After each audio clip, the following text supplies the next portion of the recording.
was what the Romans and the Greeks called Ethiopia to a certain degree, right? So he went down there. He went into, the land of Upper Egypt and Sudan amongst the Cushites, and then he learned for another 40 years.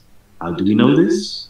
How do we know this? Because Exodus 7:7 tells us, as well as Rabbi Levi said, the rod which was created in the twilight, which that was delivered to the first man out of the Garden of Eden, Adam delivered it to Enoch. Okay, Enoch, which we all know who he is, right? Enoch delivered it to Noah, and Noah extended it to Shem or Melchizedek. Again, another Egyptian. We all know who this person is, right? Shem passed it on to Abraham.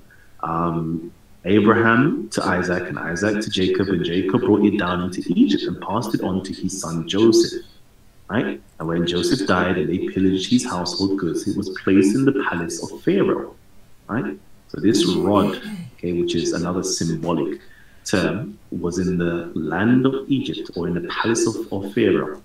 And then Jethro was one of the magicians of Egypt, and he saw that the rod and the letters which were upon it, and he desired in his heart to have it, and he took it and brought it and planted it in the midst of the garden of his house. No one was able to approach it anymore. When Moses came to his house, he went into the garden of Jethro's house and saw that the rod read the letters. Okay, this is the ineffable name of God, all right, which were upon it, and he put forth his hand and took it. Jethro watched Moses and said, "This one in the future will redeem Israel from Egypt." Therefore, he gave him Zipporah, his daughter, to wife, as it is said, and Moses was content to dwell with the man, and he gave Moses Zipporah, his daughter.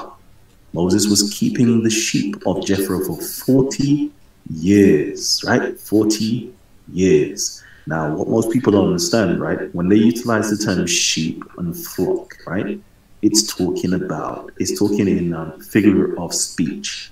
Not literal sheep, not literal flock, but it's talking about what? Let me see. Rich kid, what's it's talking about students of a certain mystery system. There you go. It's talking about students of a certain mystery system. This is Jesus was the good shepherd, and his flock follows him wherever he goes. Now we're understanding that this is talking about, Jethro. He's been introduced in the Bible as a priest, a high priest of Midian. And then Moses was given charge to look after that mystery school, right? Or be a priest in that mystery school for 40 years, right? Wow. Let's see.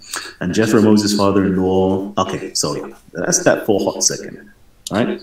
And now, what's funny about this, right? What's very, very funny about this? What's very funny about this is the stuff that we're saying right now, right? The stuff that I'm saying right now is the same stuff that got Jesus in trouble with the Jews back in the day, right? And do you know why it got him in trouble with the Jews back in the day? Because the Jews always, like anybody, like the Christians will always big up Jesus, the Muslims will always big up Muhammad, and the Jews will always big up the prophet Moses, right? But Jesus, according to the Jews, were having like an intellectual conversation. And we'll see this actually picks up with inside of the Quran as well, right? They're having a conversation. So let's just see if I can bring it to you guys, to your attention, yeah? So one day, this is coming from the Toledat of Yeshu, okay? This is not a very good book for Christians, or paints Jesus not in a very good light, right? This is the Jews' version of Jesus. It says here, one day Jesus walked in front of the sages with his head uncovered, showing shameful disrespect, right? The discussion arose as to whether this behavior did not truly indicate that Jesus was an illegitimate child and the son of a Nida. Okay, now let me give you the conversation. So this was what actually was going on. So when that happened, yeah, the rabbis were having a conversation and say that boy is certainly a mamzer. But Rabbi Yoshua said, nah, son of Levi said, he is a Ben Hanida. And the Rabbi Akiba also said he is a Ben Hanida. Therefore, Rabbi Akiba went out of the school and asked Jesus in what city he was born. Jesus answered, I am of Nazareth. My father is a Mazariah, and my mother is Karakat. Then Rabbi Akiba and Joshua went into the school of Rabbi. Okay, so it continues, right? But the word that's been used here is Mizraim. This is the term for Egypt, right? So in here, the Jews said that Jesus said that his father is from Egypt, right? And yeah. And the reason they were having this conversation, right? Because if you actually saw the retort that Jesus gave when they saw his head uncovered, he said, right, this didn't come from Moses. This actually came from like the rabbis. The rabbis made this up. The doctors made this up. It's got nothing to do with the lawgivers. So the lawgiver Moses. So it's like, I'm not even following this tradition of keeping my head covered because this is not even part of Moses' teachings. He was going like a bad man according to them, right? Let's not get conflated with this is what the Bible teaches or this is what Christians believe. I'm just simply giving you the information of Judaism, all right? So anyways, so they all wanted to know, like, is he an illegitimate child? And they came to the conclusion that, yeah, he's from an Egyptian father named, what's his name? Pandera? What's his first name again? Jesus Pandera. Yes, but his father. Joseph Pandera, right? Joseph Pandera. Yeah. Okay. Now, if anybody knows the term Pandera, it basically means like a panther, like a black panther. But it could also mean several different things. They're not too sure, but it means like a panther, and a panther is either a lion or a black panther, basically. All right. So anyway, moreover, the story tells that while the rabbis were discussing the tractate of Nezdikin, I think this is the book of damages, basically the judicial book. It says here, he gave his own impudent interpretation of the law. Like they didn't like him at all, look at the word, impudent. And in ensuing debate, so now, yeah, man like Jesus, remember they say that, he was debating with them back in the day, he was debating with the rabbis. So now we know. Now we don't get in the Bible what they were debating about, but this is a strong indication right here. I'm not saying it's true, I'm not saying it's false, but let's just see what the Jews report. It says here, ensuing debate, he held that Moses. So now, let me ask you guys the question, right? Before I even do this, yeah. So there is a debate here about who is the greatest prophet. That's what the debate was about. All right. So I'm going to ask you guys, who was the greatest prophet? Let me see. What you guys say? Who was the greatest prophet? Or who is the greatest prophet? Anybody know? Somebody saying Jesus, Buddha, Moses, Hercules, Muhammad. So remember, this is in the time of Jesus, right? So Jesus is having this conversation. So don't give me Jesus, don't give me a Muhammad, right? Give me who was the greatest prophet. Who do you think the greatest prophet was? All right. So give me who you think it was. I see Tom Robinson there. All right. Now, in the Jews' eyes, okay, so I need you guys to take yourself out of your own, conceptualization. Out in the Jews' eyes, who would you say the Jews believed was the greatest prophet? Who do you think the Jews believe was the greatest prophet? Let's see if you know.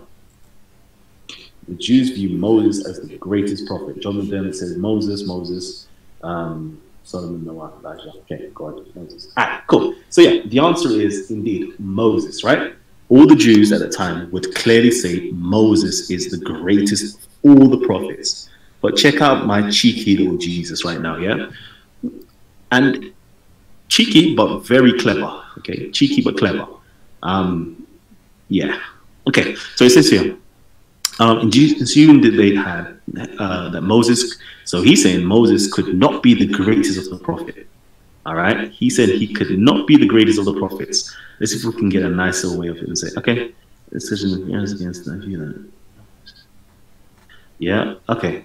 So yeah, so he said that no, Moses is not the greatest of the prophets if he had to receive counsel from Jethro. He said that Moses could not be the greatest of the prophets because he had to receive counsel, i.e. advice or guidance. Like Jethro, he's father-in-law, okay, had to give Moses guidance. Okay, so if he had to receive, Moses, the greatest prophet, had to receive guidance from Jethro, who is greater? Right? Who is the greatest then? What is he trying to allude to? Let me see if you get it. Okay, so if Jethro had to give Moses advice, right? Who is the greatest prophet? What is Jesus trying to allude to? Let's see if you guys know. Yeah. And Rich Kid, since you're here, let me ask you. Yes, no. Oh, sorry. Is that time? Okay, go on, time.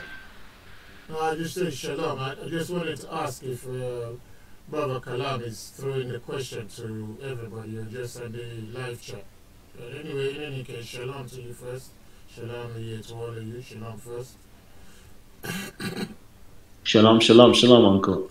So I'm going to go to Rich Kid. And no, let me go to Ty, Uncle Ty first.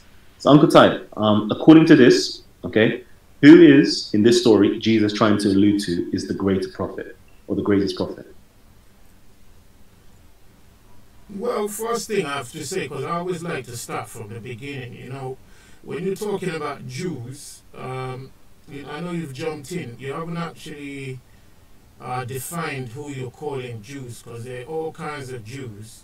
And in this case, I'm definite that you are talking about perspectives according to the Kabbalistic Jews. You're not talking about the Israelites in the book. You're talking about this narrative of a post-Israelite, post-Roman era Judaism, which is not the same as Israelites. This Judaism, I'm sure you can attest to that. So if they're asking that question, obviously they are biased because they don't want to follow the laws of Moses. They want to follow the laws of the Kabbalah. So in any case, the Moses of the Bible, if we call the brothers in the Bible prophets, we will be talking about Moses being the greatest. And you saying because he took advice from Jethro, does that make him subservient or less than Jethro? For instance, it would be the same as the President of the United States taking advice from his secretary, and then we go on and say the secretary is greater than the president. I think that's a misnomer and a false assumption. No problem. Well, what is Jesus trying to, in this story, I'm not saying it's true or false, okay, we're just going by the words in the story. Who is Jesus trying to allude to is the greatest prophet? Well, if you had to take counsel from Jethro, he's saying obviously that the superior knowledge that Jethro had, Moses had to learn from that. So you probably view Jethro as having greater knowledge than that of Moses. That is the correct answer. And do you know what they did as soon as he said that?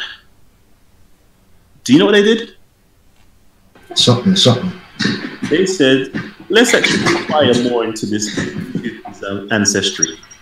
This led to further inquiry as to his antecedents. All right. And then they basically report that he is of, he's basically of, Egyptian background. That was the conclusion they came to because of that statement. Because Jesus was saying that Jethro was greater than Moses, that's what the conclusion was. That means he must be an Egyptian, because only an Egyptian would say something like that. Very fascinating, right? Well, I think. Sorry? I said indeed. And you know what's so funny? We see the same thing, how can I put it? The same, you call it the typology, the same theme runs through the Islamic world as well, right? It's funny because they've got a story that basically teaches the same moral, but has another a way of phrasing it, okay? So let me give you this one. Okay, so this is from Sahih Muslim. And it says here, Abu Tufail came to us. There has been a difference of opinion between me and my friends about the companions of Moses, whom he wanted to meet on the way. Did he hear anything from Allah's messenger, making mention of anything? Ubay said, I heard Allah's messenger as saying, as Moses was amongst the group of Bani Israel, there came to him a person, and he said to him, do you know anyone having better knowledge than you? So Moses was asked the question, like, is anybody more knowledgeable than you? Moses said, no. Like, nah, G. I'm the man, doggy. Thereupon Allah revealed to Moses, of course there is amongst our servants Al-Khidr, who has better knowledge than you. Okay, so again, with the same type of theme of somebody having more knowledge, right? Somebody being greater in knowledge, right? Moses asked the way of meeting him. Allah made the fish a sign and was sent to him, where you miss the fish, return to that place and you will soon find him. So Moses moved as Allah wished him to move on. He then said to the young companion, bring us and so forth and so forth. All right, and then reached the Sahara. I forgot the fish, blah, blah, blah, blah, blah, blah, blah, blah, blah. Moses said that to the young man, this was what we wanted. So they retraced the steps and met Khidr, and the events which followed had been described in his book. And in there, it talks about Al-Khidr having more knowledge about Moses. Them two have different knowledge, but Moses didn't have the patience to go through all of the education that Al-Khidr actually had. Right, so they had to cut their Moses had to cut his education short. So at the end of the story, you know, Al-Khidr started off with more knowledge, you know, initiated and educated Moses, but Moses didn't have the patience to, you know, go through all of the trials with Al-Khidr. Therefore, Al-Khidr still trumped Moses in knowledge. All right. If he actually learned all of the knowledge of Al-Khidr, maybe he may be more knowledgeable than Al-Khidr, but he didn't.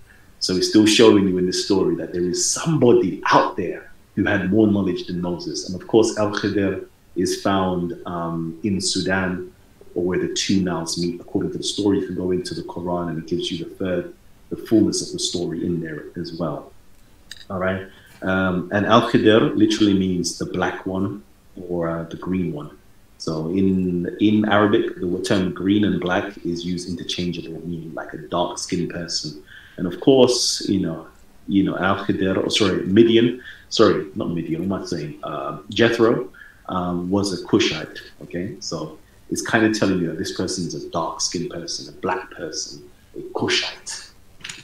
And this is how the Quran tries to pick it up. So it's very interesting, right, that the Jews themselves will tell you that you know, the priest, Jethro, was more knowledgeable than Moses, right? In a Jewish Christian polemics, it will tell you that Jesus says that, you know, Jethro was more knowledgeable than Moses. And then the Quran picks it up as, you know, Al-Khidr, who I'm stating, we clearly say I'm stating, Jethro is much more knowledgeable than Moses again. So it's very interesting, right, that these people, and they all, you know, log that this person, Cushite, they log him either as a Cushite or an Egyptian. All of them log him as such. And these people, and Moses in all of these stories was educated or counseled and schooled by this Cushite / Egyptian. All of them tell you this. And this person had more knowledge than Moses. Very interesting. Very. Kalam, what's your main... Sorry, Ty, not to cut you. Kalam, I'm just popping out for like 10 minutes if I'll be out, yeah? No problem. No problem. So anyway, Uncle Ty, I'm soon going to be finished with my little, you know, my little lecture. And then afterwards, I'm going to open it up where you can come in and question and so forth. All right.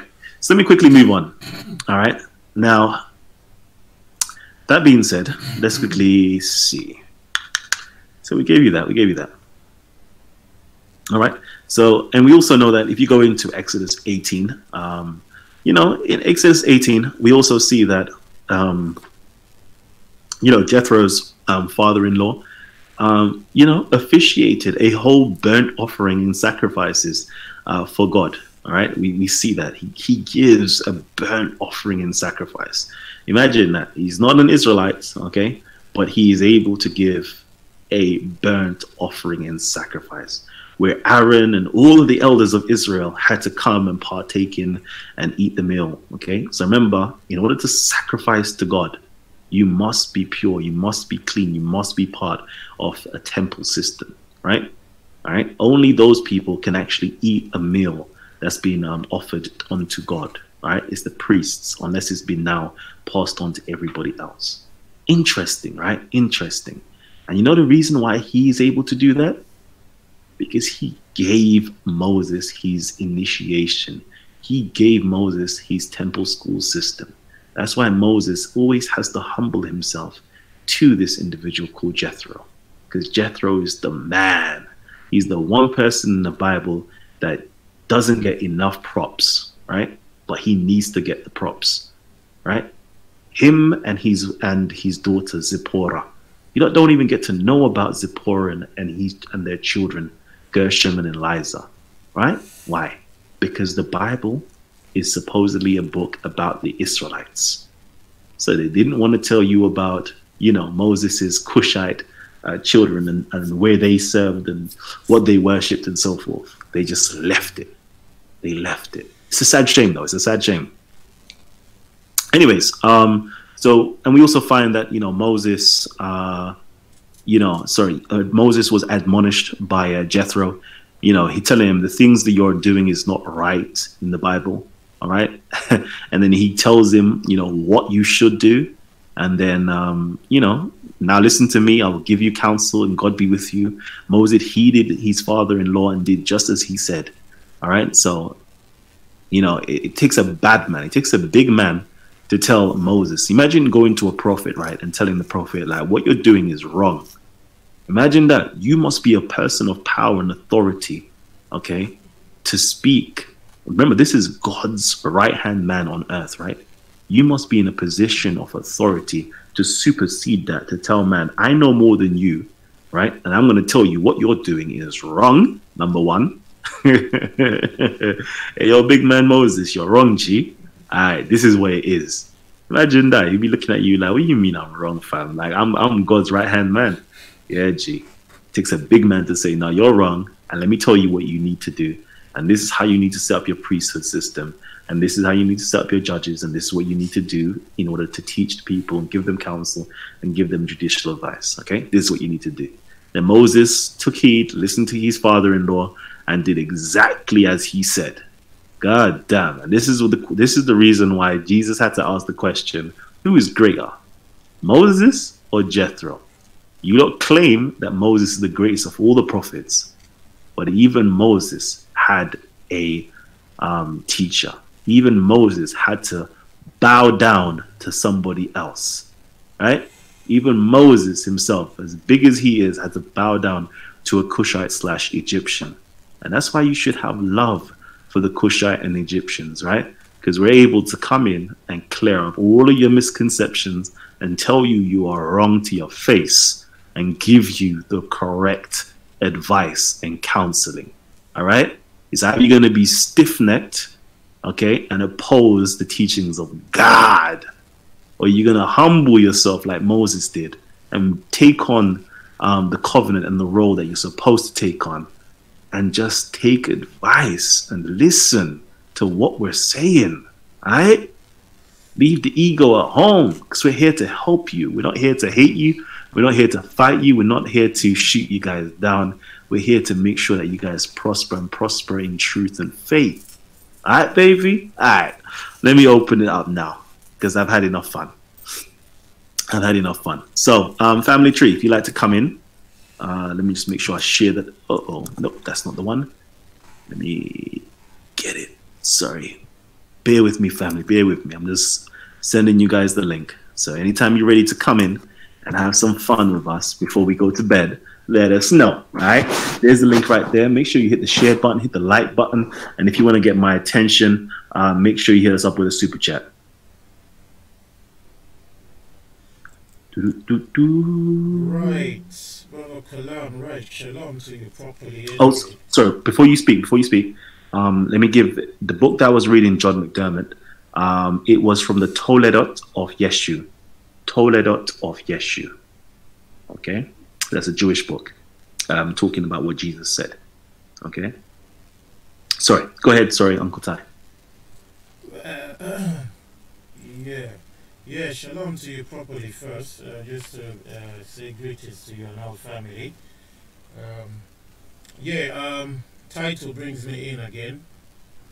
Title brings me in, so I guess it's not over in your mind and mind of all the other Kemet adherents, and obviously something that we do all the time. Anyway, so yeah, but I just, trying to know your point, trying to know what you're about is one thing that stops me not knowing how to address you sometimes. But I think maybe my picture is becoming clearer, and just where you stand in terms of your I don't know if I call it a faith or religion or you know or what. But anyway, your last statement I think underlines everything, which is that I suppose you're referring to Hebrews, Israelites, and I don't know, maybe Muslims as well, that they need to bow down to Cushites. Is that your main point, yeah? My main point, when I say bow down, I mean utilize some form of humility to be able to be taught and learn something instead of being puffed up in pride and ego and shutting your ears from what's being spoken about, because we're not speaking anything that is erroneous or false or without proof. We're not speaking from our own Yeah, I mind. know. I just wanna before I do the explanation, I just wanna know if you when you say bow down, that's a clear word. I don't want you to water it down. I want you to just uphold it like you said it, just so I can, so just because I don't want any syncretism. I don't want syncretism. I don't want to be friends. Just because people are too sort of like weak to stand on their own 2 feet. I don't mean that disrespectfully. What I'm saying is, when you say bow down, I like it. I like it. Trust me, I like it. All right. So I just want to know, because everything you said shows clearly that you take whatever you're talking about as the supreme way to be. Am I correct? No, let me just put it like this. Okay, I don't take my way as being the supreme way, as in everybody should follow me. I'm simply saying that as a Christian, right, follow your Christianity. As a Hebrew, follow your Hebrewism. As a Muslim, follow your Islam, but follow it in truth and in faith. And as my good brother John McDermott quickly says here, every knee shall bow and every tongue shall confess that Jesus Christ is Lord. So I'm with that, my brother. All right? I'm with that. It's just practicing a form of humility. All right? I'm not telling anybody to bow down to myself. No, right? no, I'm not saying to yourself. I'm saying to the. I'm going to bow down to anything. Bow down to the truth. Okay? Bow down to truth. And what I'm saying is, if I'm in alignment with truth, then you should bow down to that truth and not be puffed up in pride. All right, you just said right now that John McDermott said, all knees shall bow and all tongue shall confess that our Creator is Lord, yeah? And He's an Israelite, and He's an Israelite King. Is that what you're saying you bow down to? Which Jesus is that, before you go any further? No, ask Kalam. He just Kalam is reading literature, and with as I keep saying before. Listen, there's always somebody to defend Kalam. Kalam is quoting what John McDermott wrote to him. So he's quoting that, and he's saying, yeah, that's all right. So I'm asking him, is that because he says he accepts that. And I'm saying, well, if you accept that, you must accept that that same Christ says he's the king of Israel. I'm addressing Kalam, and Kalam is the one who quoted John McDermott and said that's all right for him. So you don't need to quiz me on that. Yeah. So let me answer that. I'm answering it for myself. I'm not answering it for anybody else, right? So when I say it, I'm speaking from a place of knowledge, and what I might be saying may not be coinciding with everybody's understanding and opinion. So it may not be coinciding with your opinion and your understanding. What I'm saying about that, I'm saying that the word or the logos, okay, the logos principle, right? Definitely every tongue and every knee shall confess to that, and everybody has to bow down to that. For my Kemetics, they understand that principle as being Jehuti, right? And for my Christians, they understand that as being Jesus or the Word of God. So yeah. Oh, Kalam. I don't think you're not brave enough to stand in one place. I think this is the problem you're having, Kalam. You're not brave enough to stand in one place. When you say Moses, and you went on to quote some rabbi, and you quoted a rabbi saying he said Moses this, Moses that. Do you agree with that rabbi? Do you agree with him? Is there anything you disagree with that rabbi about? I accept it as evidence of what the Jews thought and taught. Okay, let me speak. I personally don't know if it's true, it's false. All I know is something that the Jews themselves taught, and it's an account of Jesus. Well, so if you use evidence like that, are you saying you don't really believe it? Because when you teach it as evidence, obviously you know there are people who will take it as validation of what you're talking about. So when you use evidence, this is why I have a problem. You're using evidence, but you're being ambiguous about it and unsure about it. You're saying you take their evidence, but you won't take it beyond that. Are you going to say you agree that Moses existed, for example? Okay, so again, we've taught, and I've said it time and time again, that I don't deal with beliefs. I don't deal with beliefs. The only thing that I deal with is academia, or things that we can know and the things that we can prove. So when I make my statements, it may seem as though I'm dancing around something or not trying to answer straight, but I'm answering as straight as possible on things that I can actually tell you and to prove to you. So I can't prove to you that this thing actually happened in reality because I wasn't there, right? I can tell you this is according to the Jews in the Toledeth of Yeshu. This is what they taught concerning Jesus. This is an account from the Jews about Jesus. Just the same way I can tell you about the accounts inside of the Gospels. I can't tell you that this really happened because I wasn't there. I can simply accept it and utilize it as evidence. Does that make sense to you? That makes sense to us from like 25 years, 30 years ago. That's not a problem. All I'm saying is, you're not making your stand. You see, one day, you quoted a book from a rabbi that who knows who agrees with him, yeah? You're making it sound like that rabbi is now validating your point, yeah? Your point which we've been dragging, at least me and you, and some other brothers on there for a couple of days, yeah? You use that rabbi, like you did the other time, to validate your point and your stance, yeah? So people hear that now, and they think, yeah, there's the evidence, there's the proof. Kalam, you haven't actually said to the people this disclaimer that you're giving to me right now. You didn't say that to the people, all right? Because when we ask you now, you are quoting one brother, but let's just ask you clearly, do you believe Moses existed? Do you believe Moses existed? Again, like everybody knows me. Okay, no, I'm sorry. Do you know that Moses existed? Okay.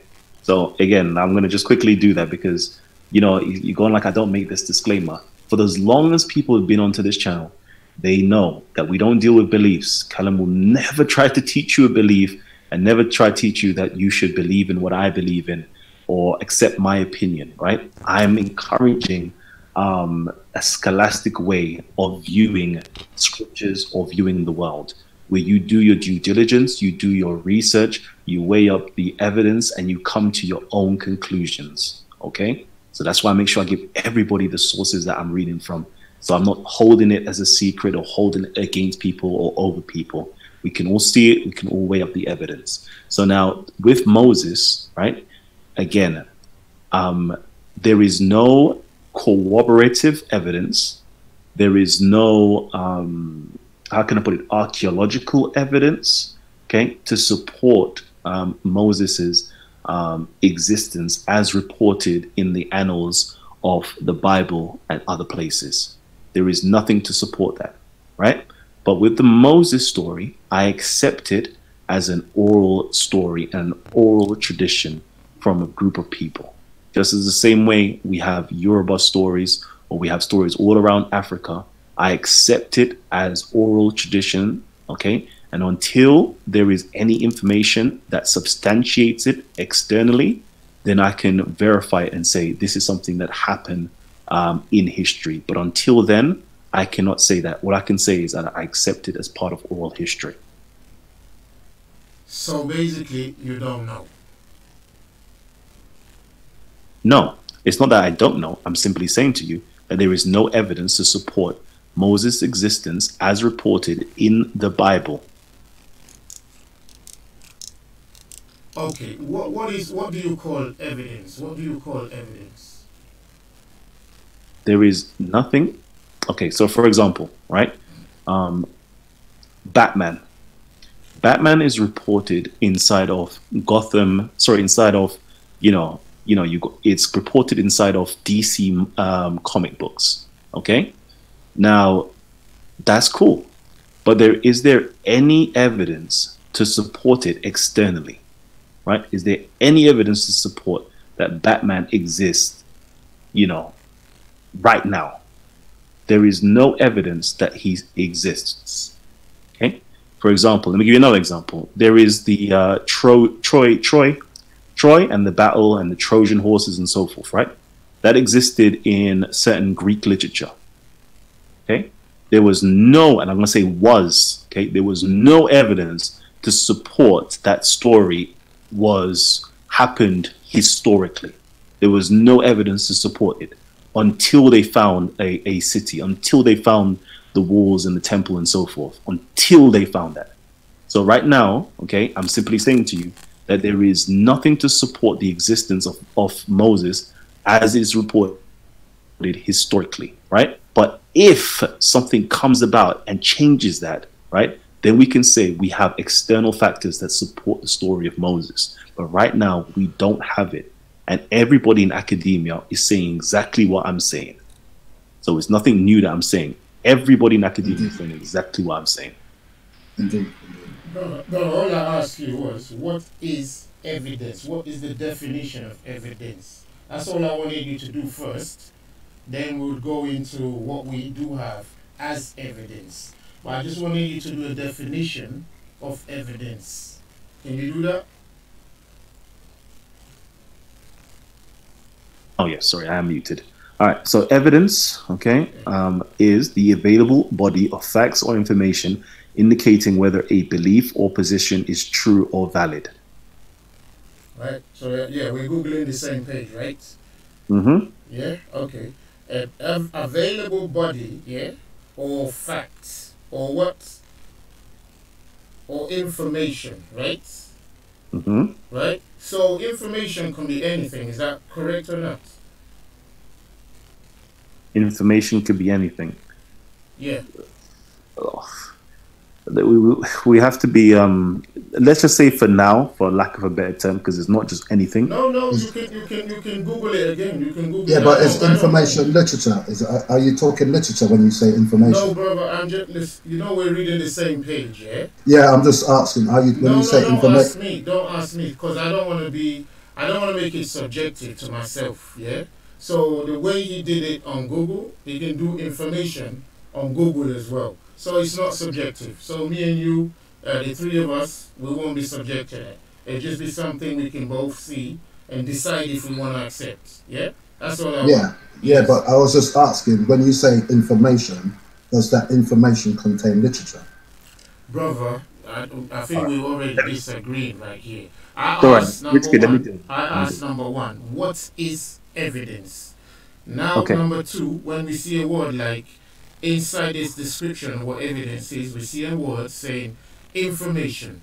So we can go to search what information is. All of us can do that, yeah? So I don't want to subject it. After we've done it, then you can ask me the question you're asking me. Once I make a point, yeah, then you can ask me whatever you want to ask me. But let's do the definitions and agree if we like the definitions or not. Okay, so if we go here to information, it's facts provided or learned about something or someone.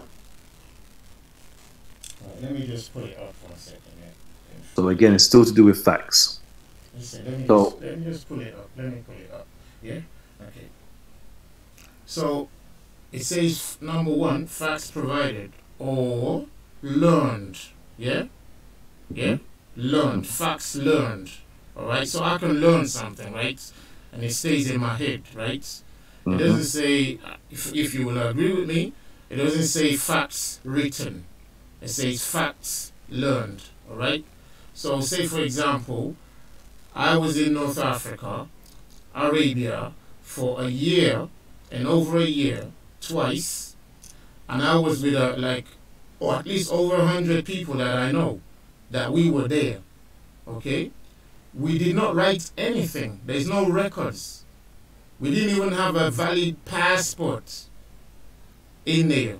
We didn't visit any police station or any immigration check.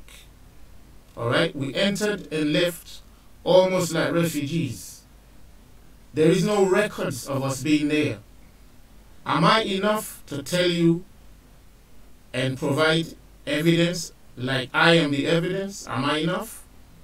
Or are we saying for everything that ever happens on the earth, it must be written by some scholar somewhere before we accept it or deny it or recognize its existence? So I'm giving you my perfect example. Yeah, I was in those areas for well over a year with stories that can fill three volumes with quite a number of people who lost their lives. Yeah, but none of that will go in the records, and we're human. None of that's going to go in the records. Now, if I say to somebody, I was in those areas, and they say to me, where is the evidence? What am I going to do? okay, so yeah. So again, with things like this, we need corroborative. This is why the key word was corroborative evidence. So, for example, you can tell your story, which is a form of oral story. Now, you may say something that is specific, that we can now go into that location and see if we can verify your story. Okay? So what can you provide that verifies the story? So now if we're talking about Moses right now, what can you produce that verifies the Moses story of the Bible? What we can produce. Yes. Callum, I feel like you gotta be fair still. Like he's asked you a very good question there, yeah, and I don't think there was a good answer. What he's saying is, look, if he travels to say Wales tomorrow, yeah, and drives his car down to Wales, and then decides he's driving straight back, and there's nobody's made a record of this. Can you then reject that he ever went there?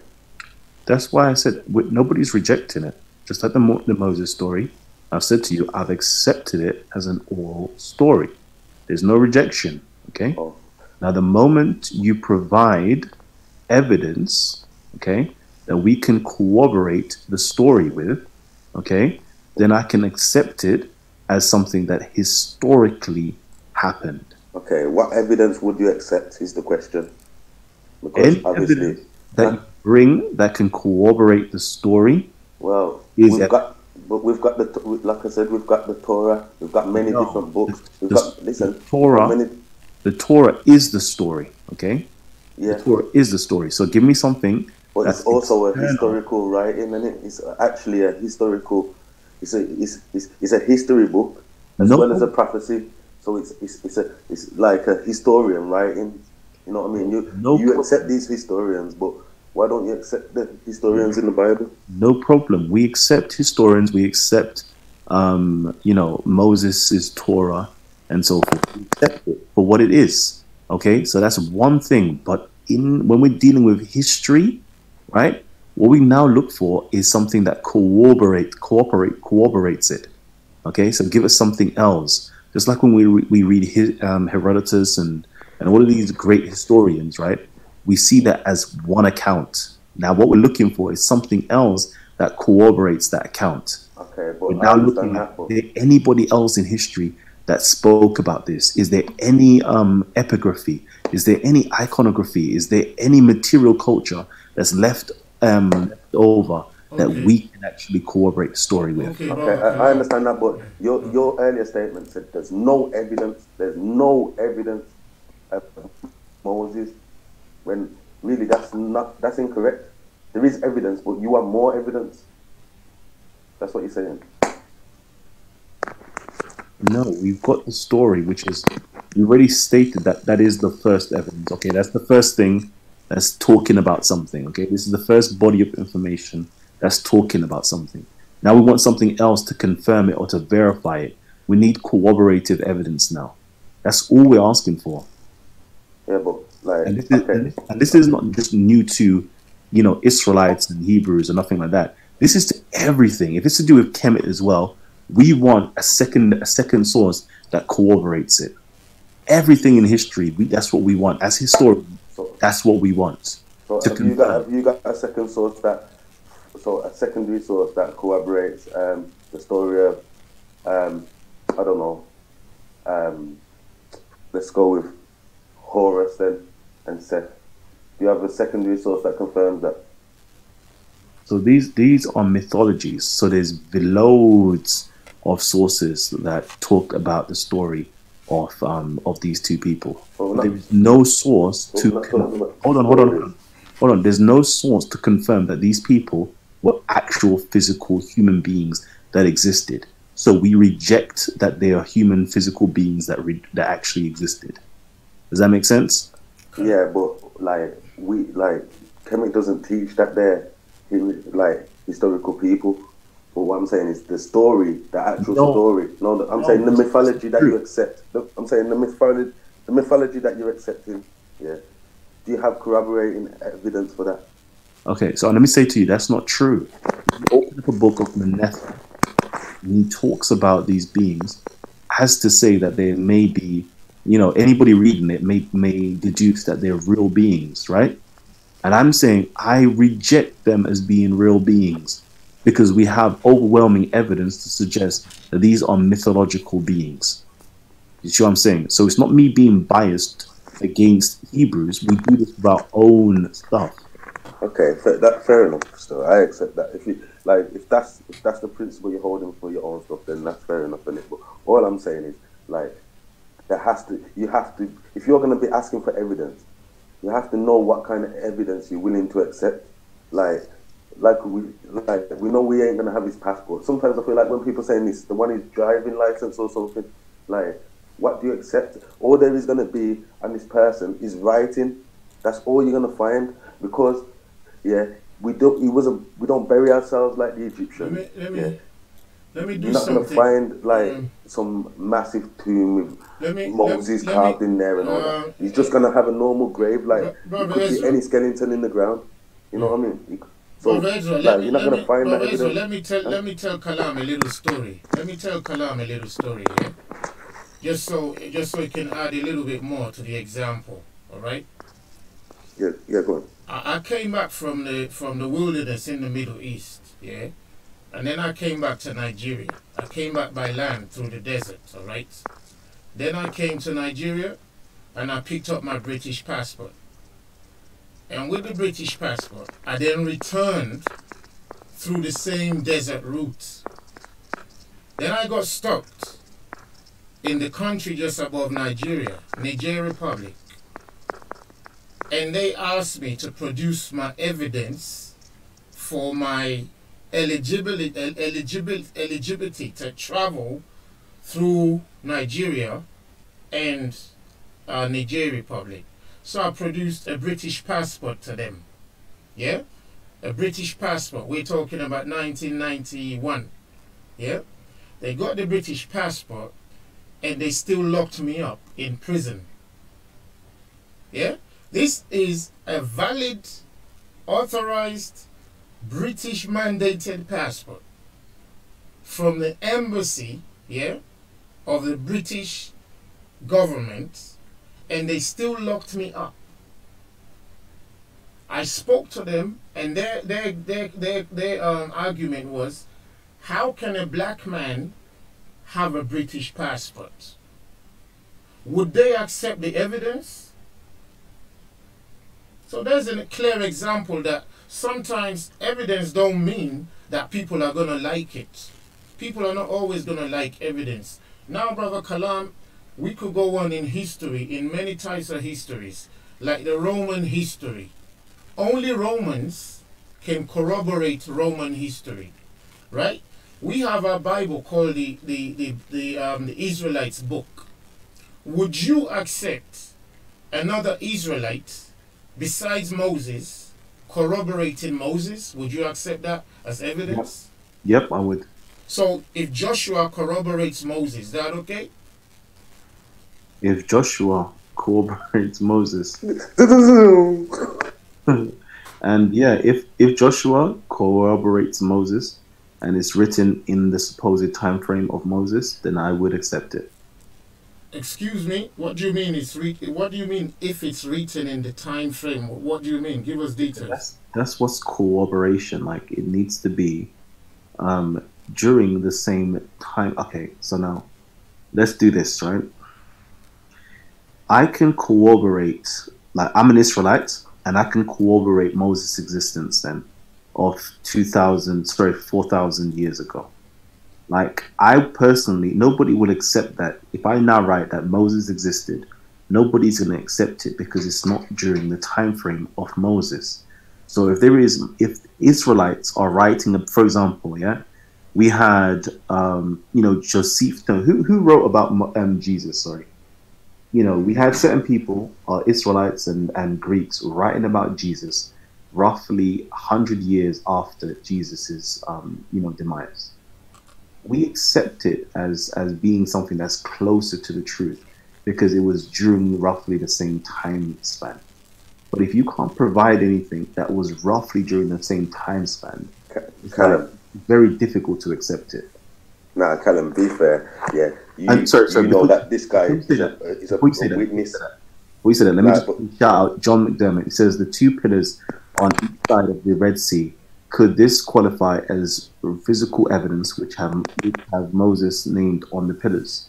Yeah, there you go. So if you've got two pillars on the Red Sea that is dated back to the time of Moses, utilizing the orthography. So if you saw the chisel, if Moses' name is chiseled in, right, and the orthography and everything else fit, as in roughly during the time frame as Moses, then that is like supportive evidence to suggest that this story could be true, or Moses was recorded in these earlier times.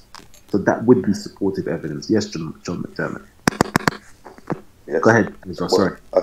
Okay, yeah, but okay, that's cut and dry. That is, you get me? Because Joshua walked with Moses, talked with Moses, is a first-hand witness to Moses, and he corroborates Moses. So the standard that you gave, yeah, has been met, and it's a wrap. Okay, so the standard has been met, right? Yeah. And when was this story of Joshua written? And down.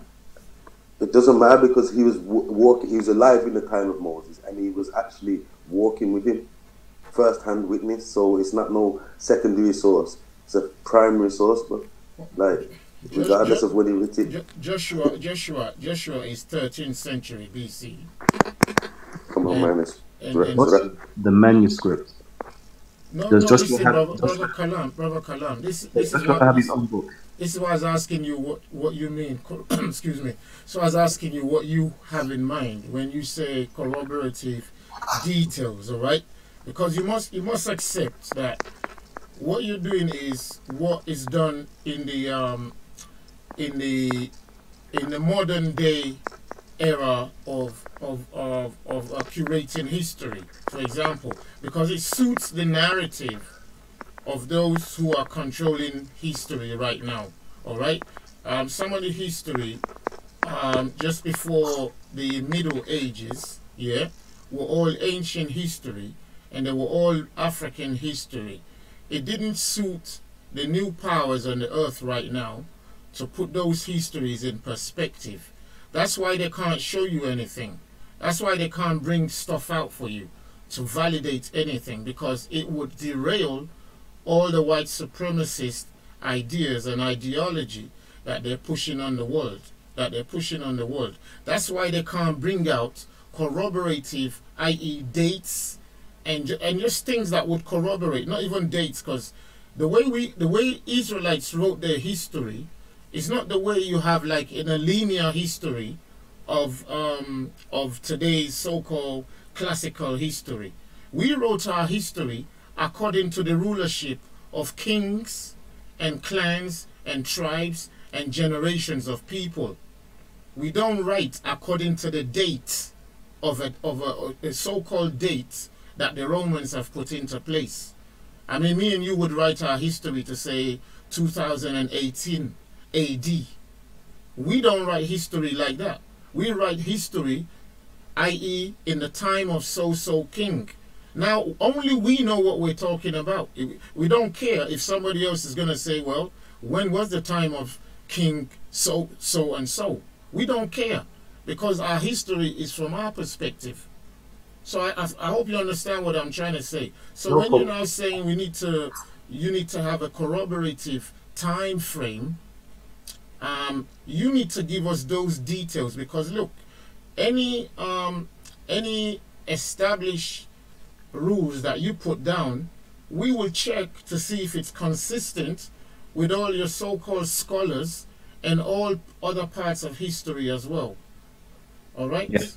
So this is what I would suggest then, because I'm not knocking you. Like, other people may knock you guys. I don't knock you. I simply say that it's oral history. I accept it. Others won't accept your oral history. I accept it as oral history. But if you want to enter into the realms of academia, right, and this is what we try to bring across to our audience, we try to bring about, critical thinking, okay, then just simply read up on history, read up on the methodologies that's being employed, and come on and give an argument based upon the field of history. That's all. Yeah, we refuse to join into that model of so-called history. We refuse to do that, and I'll tell you why.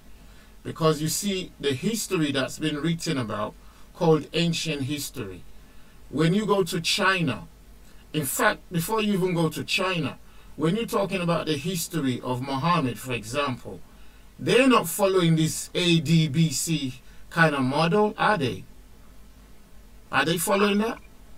Yeah, they are. Are they not following the Hijra? They're following the Hijra, but if you go into the history books, most Muslims will tell you that Muhammad was born in 570 AD. But you know why they do that? You know why they do that, right? They have their own calendar, but they Exactly. they have their own calendar, but they also align it, or should I say, corroborate it with the AD calendar. They're doing that for a reason.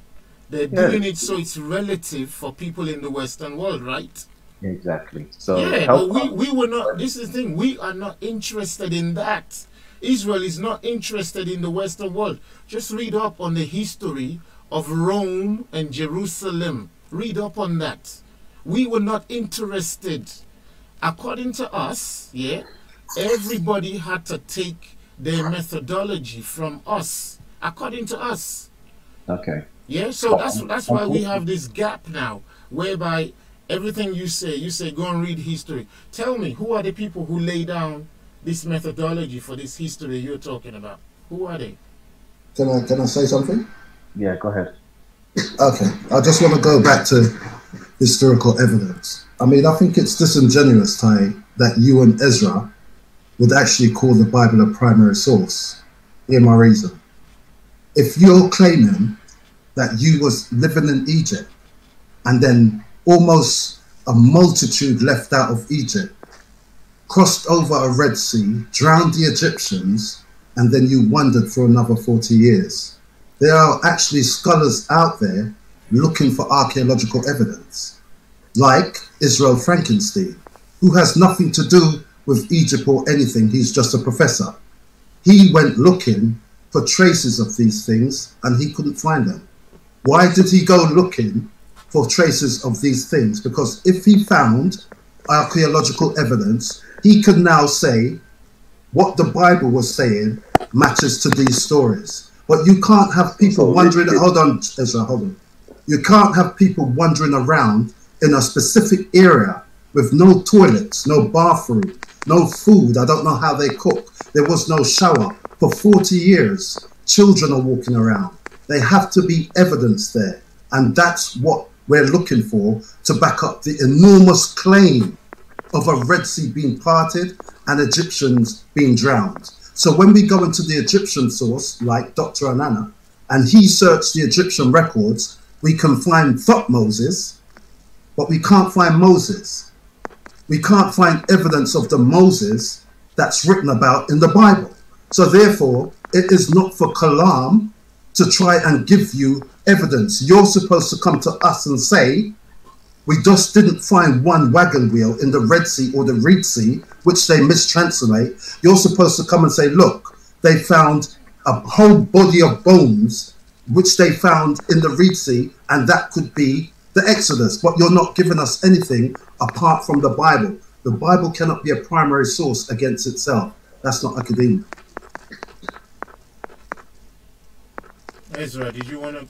Ezra, yo, rich kid, yeah. rich kid. Did you Like, want to say something? I just Ezra? feel like what you started off with was just like, that was silly.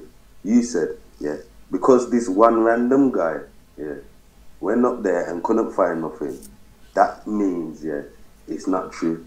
And then you've gone and said, yeah, that it's not a primary source when somebody writes basically a biography of them being with somebody and going through a certain experience. That's silly, fam. Yeah, but Kalam did ask you if Joshua had a separate book, because what you're talking about is the same story in the same Bible. The book of Joshua. Yeah. Where it's in the Bible, though, right? It's not in the Torah. It's a separate book. Moses. That's right. Genesis, Exodus, Leviticus, Numbers, Deuteronomy, Joshua. It's two different authors here. Yeah, but it's in the same Bible, right? No, because the book became a Bible later. Rich kid, you know this stuff. No, sorry, go on. Say what you're saying. Is like, you know that there were separate books and they got canonized at a later date. You know this. Okay. So let's not be silly, fam. Exactly. Yeah, but I don't understand what the point is. All right. The point is, it's a primary source because it's a biography of somebody who had an experience with a different person and documented their experience. That's a primary source. Now you do understand what Ezra is trying to explain to you is this, yeah?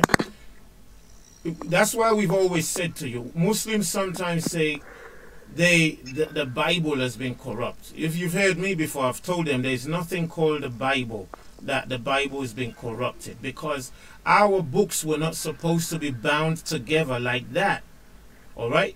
But the Europeans have come and taken several of our books from several different authors, yeah, and made it into one book. They made it into one book. Now, if you didn't have it made into one book, you would go around and finding all these corroborations from different eras of history corroborating the same Bible that you now have today, or corroborating the people who came before them. Maybe that's the one thing you guys don't want to. I'm sure Kalam understands this. I'm sure Kalam understands that. But for some reason, it's just lost on some people when they want to say you can't use the Bible to validate the Bible. No, we're using books which were separate for many centuries. They were separate books for many centuries. They weren't the same. So those authors in them have a valid point of reference when they continue that line of tradition, quoting from Moses, quoting from Elijah, quoting from Isaiah. Those are valid points of references. Okay, to TY, did you say earlier that the book of, someone said earlier that Joshua was 1300 BCE, is that correct? Joshua. Yeah, so when was Moses? What's the date for Moses? Around the same time, it says. 1300 BCE? Yeah.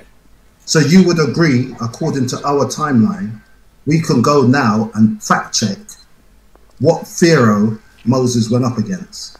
Say again? Because you've given us a timeline of 1300 BCE, we can now go and fact check against the king's list of which pharaoh. Hold on, let me finish. I'll let you speak, right? Yeah, okay. Okay, so we can go and fact check the pharaoh that Moses went up against, and I want it on record today that you said it was 1300 BCE. You agree? I agree with what you're saying, yeah. But what we're trying to say... so hold on. Let me just get it out there so the people, it's on record. Just listen. So you're saying... Hold on. So you're saying the Exodus took place at 1300 BCE. Now listen to what we're saying. I hope you're listening to what we're saying. I'm listening. Yeah? You must understand, I didn't create the, what do you call it? The calibration. I didn't create the calibration for BC or AD or for when time began or when time stopped. And I've put it out to you. We don't go by BC or AD as Israelites. So why did you give me the date for Joshua? Say that again. So why did you give us the 1300 BCE for Joshua? Because that's what they've written down. We just explained. But okay, so you don't believe that then? I just want to get... It's not about belief. You see what? No, but when you... Hold on, Ty. Hold on. I don't want to go on a rant. I just want to understand you. When you said Joshua and Moses is at 1300 BCE, are you saying that that's what they say, or are you saying that's what it is? Now listen to me, yeah? You've said you want to hear me and you want to understand. So please listen with a mind. Don't listen as if you want to win a point, yeah? Listen like you want to hear what I'm saying. You don't have to accept it. It's not about winning or losing right now. It's just like hearing what each other has to say, all right? We never went, yeah, Israelites, you just need to go into the Bible, yeah? Don't believe me. Go into the Bible. We don't do BC, AD. We just don't do it. That's number one. So if you can validate my point that we don't do AD, BC, if you can validate my point, everything else becomes easy for you. Now the Romans are the one who come along and now start to put AD, BC. And then your modern historians now went into Egypt and start, you know, messing up everything inside Egypt. They are the only ones who know why they did it. Ty, you're missing the point, mate. You're going on a rant. You just said, you're going on a rant, Ty. You just said Joseph and Moses is exactly 1300 BCE. Now, I don't care who did AD and who did BC and we don't do this and we don't do that. You gave me the date for 1300 BCE. So I'm asking you to stand on your square in front of everyone that's watching. Are you saying that Moses and Joshua, the time frame for them was 1300 BCE? Yes or no? That's what we've got written down by the Europeans. And do you, as a Hebrew Israelite, do you believe that? That's what we know. It's not even okay. So do you believe that that is the correct date? Yes or no, brother? If you hear my question, yeah. Stop buck dancing, Ty. Stop buck dancing. No, just hear my question, yeah. You've heard my answer, yeah. The same way we ask Kalam. He says he doesn't do belief, all right? And he probably heard that, he's heard me say that as well. I don't do belief. I know. What we know right now is the dates they put there. But we are not bothered with the dates. We are bothered with our own eschatology. I hope you know. But that's you, Ty. But for me and for academia, what you're worried about, fine. If you want to worry about that, fine. I'm worried about my soul. So therefore, if you're going to purport a story such as the one you did, and that story has a negative effect on my ancestors, then it's for my duty to search the facts, what really happened and what did not happen. So if I'm going by dates, and you said Moses and Joshua around the same time, 1300 BCE, why can't you just stand on 1300 BCE? You keep saying the Romans did that, we don't do this. So why did you quote 1300 BCE? Why? Because that's what they've written down. That's all I can give. Well, I'm asking you, do you believe it? That's what I know. Can you stop this round? So you believe that date then, yes or no? I accept it. Okay, but that's I don't accept them dates. And that's the problem I have. Both of you are Hebrew Israelite. You're talking about a knowledge like Egypt, which is way beyond your pay grade. But yet still you and Ezra can't even come together on a date. No, we don't. Listen. We don't need to come together on a date. What's important, listen, This is why. Hold on, Ezra. Hold on, Ezra. Talking about I was studying Egypt well before I came to the Bible, so like you can stop all that talk there. No, Ezra, I'm asking you, why don't you agree with tithe dates? Because I don't believe in any dates, Egyptology dates or biblical dates. It's all carbon dating nonsense. Okay, so when he gave the issue of 1300 BCE, was he wrong? I'm saying, yeah, I don't believe in any dates that come from carbon dating, yeah, because it's a flawed technology which all scientists agree on. So okay, I'm not just depending on carbon dating. I'm looking at literature because people were writing at the time. So when Ty gave us the date of 1300 BCE, was he wrong on that date or not? Did you just say people were writing at the time of Moses? What literature do you have from the time of Moses to say that you know what date it is? No, people were writing at that time, right? Who? Well, the Egyptians were writing. So what? And you say the Hebrews are writing. So how do you know? So how do you know that those like what time it was? Because we're going from the king's list. So which king was it then? This is what I want to find out. That's why I'm asking Ty So you don't if it was 1300. I don't know which king it was because every time we give you a date or a king, you say, well, it wasn't that time. But Ty was brave enough to say it was 1300 BCE. Fam, you've never gave me a king or a date, so why are you lying? No. And then and what I'm saying is, yeah, like all I'm saying is our biblical dates, yeah, will not line up with the scholarly dates and debating, because there's always going to be this big debate because, yeah, we don't believe in carbon dating. It's flawed technology.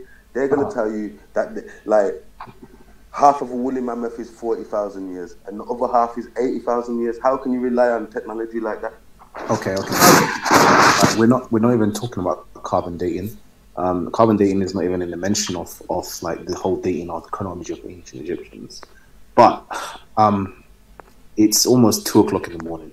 Okay, it's dragging for me, to be honest with you. You know, we came on. We spoke about what did I present again? Rich Kid. He was presenting the Talmud and exegesis of the scriptures about Jesus. Oh yes, yeah, about Jesus, about Moses. That was it. Moses being educated in Egypt, in that priesthood, and then also being educated in Midian or on the Cush, on the Jethro's priesthood. And yeah, again, like this, all the information that was necessary for Moses to go forth into the wilderness or receive his, prophecies and so forth, was all taught in Kemet, produced by an Egyptian man named as Moses.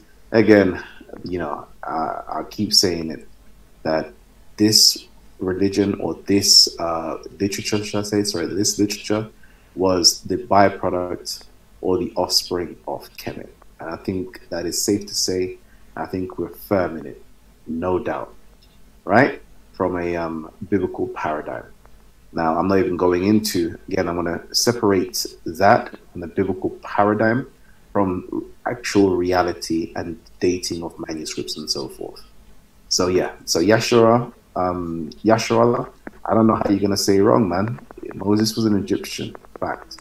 Moses was educated in Egypt, fact. Moses was educated in Cush, fact. Moses received revelation under the tutorage of Jethro, facts.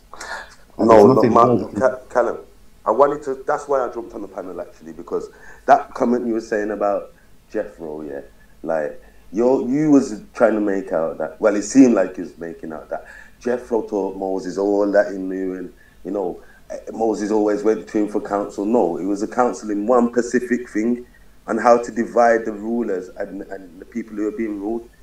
Jethro told him to separate the people in numbers of, like, rulers of 50 people, rulers of 20 people, rulers of 10, and this and that.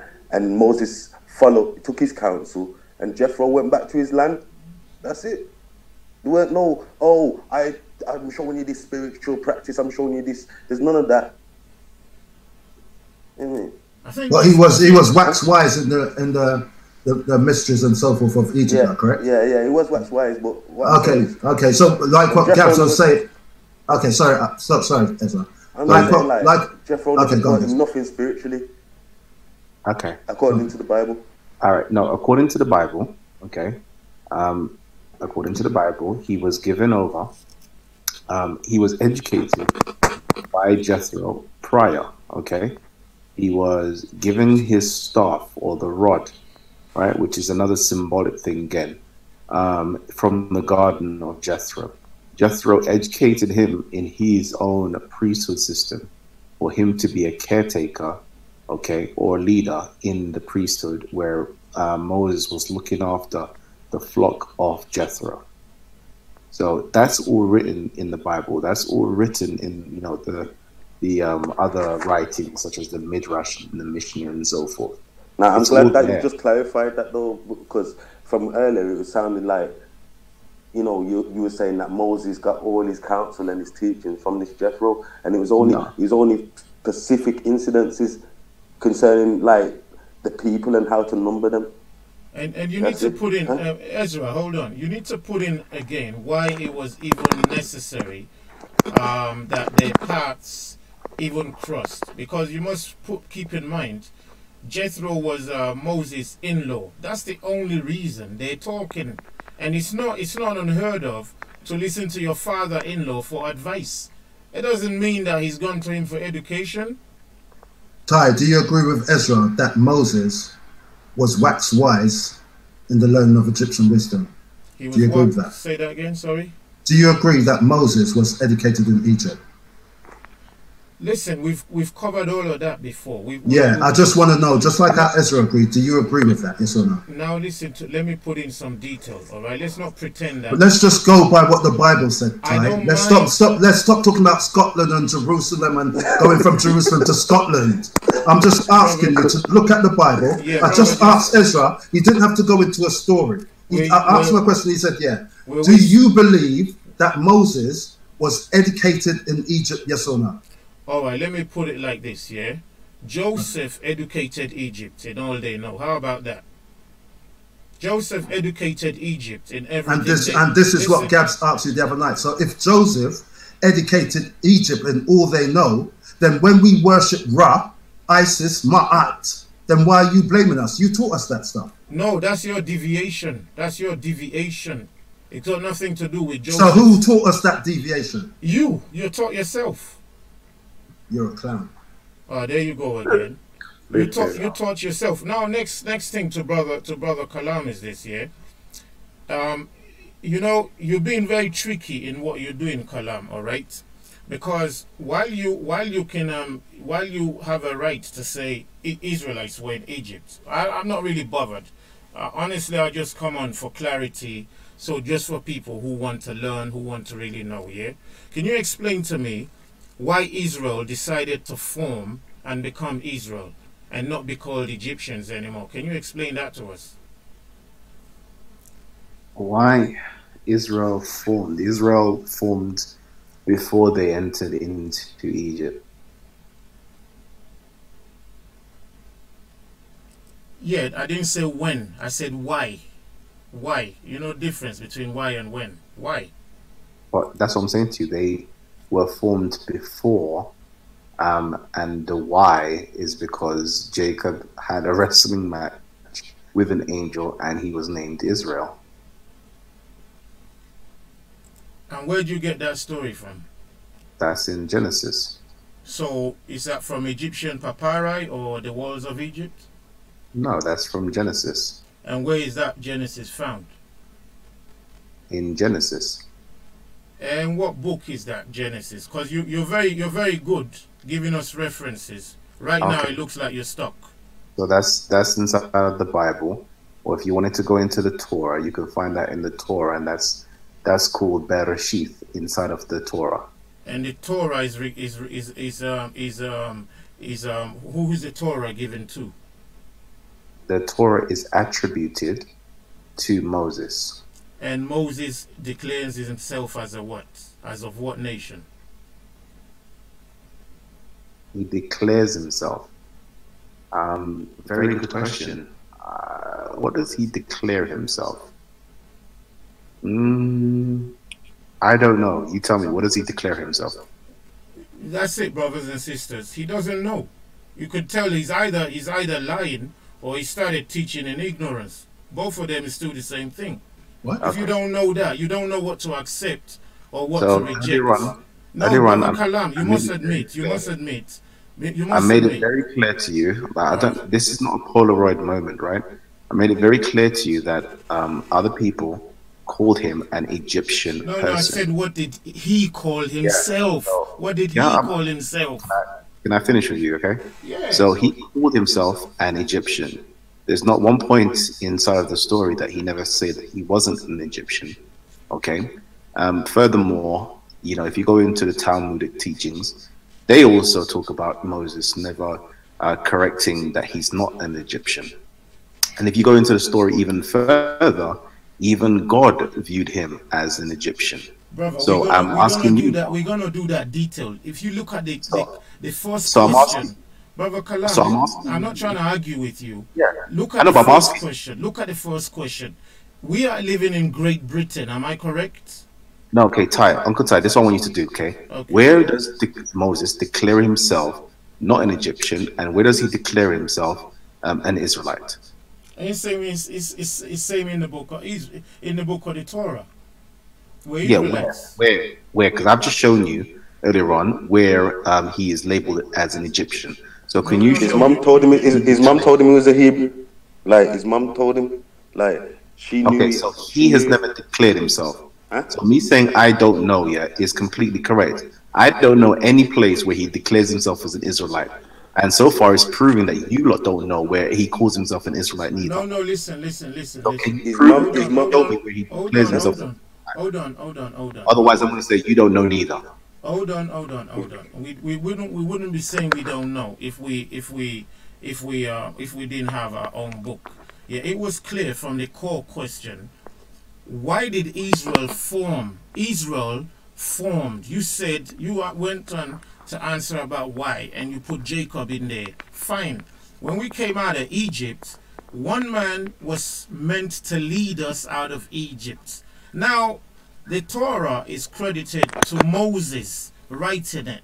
Now, Moses couldn't be telling people that they are the chosen elect people, a kingdom of priests, only unto one creator called Israel, and he himself not know what he's talking about. Nah, Ty, I got it, you know. Go ahead. I've got it. Exodus 4:14. And the anger, we know he wrote this, innit? And the anger of the Lord was kindled against Moses, and he said, is not Aaron, the Levite, thy brother? So, if Aaron's Moses' brother and he's a Levite, Moses is clearly calling himself a Levite too when he's writing this. You get me? And they're Israel. A Levite is obviously a tribe of Israel. So there you go. He called himself a Levite and his brother. So you know, sure? This is even like just for clarity on that point. Just for some clarity on that point. Exodus 4:14 is talking about the Lord speaking and asking him, is Aaron not the lead? No, but who wrote it though? We know the Lord speaking, but who wrote it?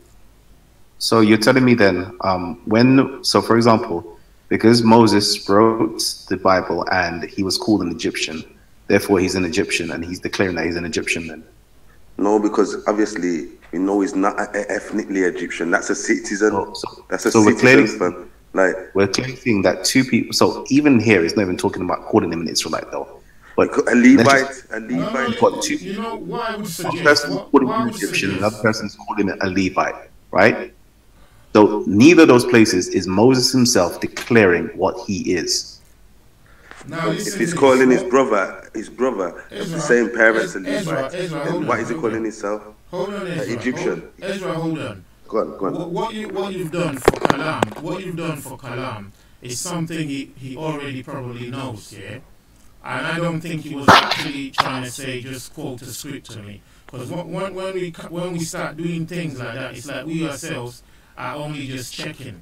You see, me. No, but he says. Hear what I'm going to say. me, you, and Kalam, yeah, we will probably call ourselves British right now. Okay? No. Listen, just hold on. Just hold on. Yeah, just hold on. Okay, if you wouldn't do it, yeah, I could easily call myself British because I've got a British passport, alright?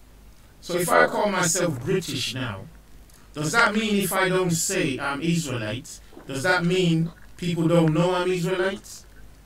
Or if I don't say I'm Nigerian, does that mean people don't know I'm Nigerian? Or do I actually have do I have to write it down and quote a number of where I said it for people to know that I'm Nigerian and also British, like Paul was an Israelite and was also a Roman? Yeah, exactly. So what Kalam is doing, it just reeks of too much ignorance. The main question, if you looked at it properly, was why was it necessary for us to have a book in the first place that comes out of so-called, and you like to say Egypt. We haven't had time to really question you about this thing because Egypt in those days, as you know, is number one, is a Greek word. Number two, Egypt is not just one monolithic people. Egypt is like you would call Great Britain today, or the Roman Empire. That's what it stood for, Egypt. You're not focusing on the tribes. You're just saying they learn in Egypt. That's just like vague, ambiguous language. There's no detail in there. Me and you, we're learning today in Great Britain. But some of us are not learning from British white citizens. Some imams in this country of Great Britain, they are learning from other imams, but they are learning inside Great Britain. It doesn't mean they're learning from great British people. They're still learning from each other in Great Britain. So who are they learning from? So Kalam, stop trying to be tricky with people who can't think. Okay, so before I go to sleep, is there anything that you disagree with that you want me to clarify? There's nothing we disagree with that we want you to clarify.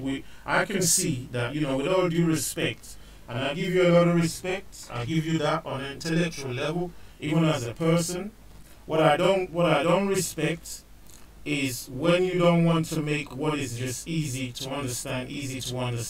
If you wanna lay some claim to some kind of spiritual supremacy or whatever it is you want to make, you have to distinguish that within the tribes of so-called Egypt, within the tribes of so-called Kemet. You have to separate those people, put them in line, because I can assure you, in Kemet, Nubia, Egypt, and all those regions, there's thousands of tribes. Not all of them were in rulership at every time, but those who were in rulership, even they have different nations. So if you would even care to tell us, can you please tell us, inside the so-called Kemet or Egypt, whichever word you want to use, who are those tribes today? Can you give me, off of the top of your hand, 5 of their names and where we can find them today? And let's have a look if they're still what you say they are. So you want me to give you tribes, and for the purpose of seeing if they still practice the ancient Kemetic way? Is that what you're asking me? No, I want you to listen. When you say Kemet, you've already told us before that, Kemet is a huge landmass which actually spills out of what we call classical Egypt. It spills out of that border. It spills into Arabia, almost spills into Persia, and then downwards into Africa, all right? Yeah. So we know that. So in those land masses, we know there's thousands of different unique tribes and nations, all right? Not all of them are mentioned by name when you say Kemet or when you say Egypt. So when you say... Ty, can I just make my quick point before I go? Yeah. I just want to just make it clear that what the brother was talking about with Moses' father-in-law, was the Jewish scholars, what them Jewish scholars were saying does not tally up with the Bible. Like, he was not given no form of spiritual guidance. It was only guidance on delegating people and managing people, and rulers and stuff like that. It was nothing spiritual. Ezra, just before you go, for clarification, what language was the Hebrew written in? that Moses had, the Torah. The ancient Hebrew, in it, what we call today Paleo Hebrew. Okay, clarification, Ty. What language was the Bible written in that was given to Moses? Just to let you know, Ezra, me and Rich Kid, we've been down this line before. What he wants to do right now is for the audience sake. No, I just want you to clarify what language it was written in. Brother, you know I'm talking. If you don't talk, I'll you can't answer my questions. If you don't talk, I'll finish earlier. If you talk, it just takes longer. All right. So anyway, Ezra, peace, brothers. Yeah, peace, bless up yourself. Yeah, peace, Ezra. Yeah, peace. All right.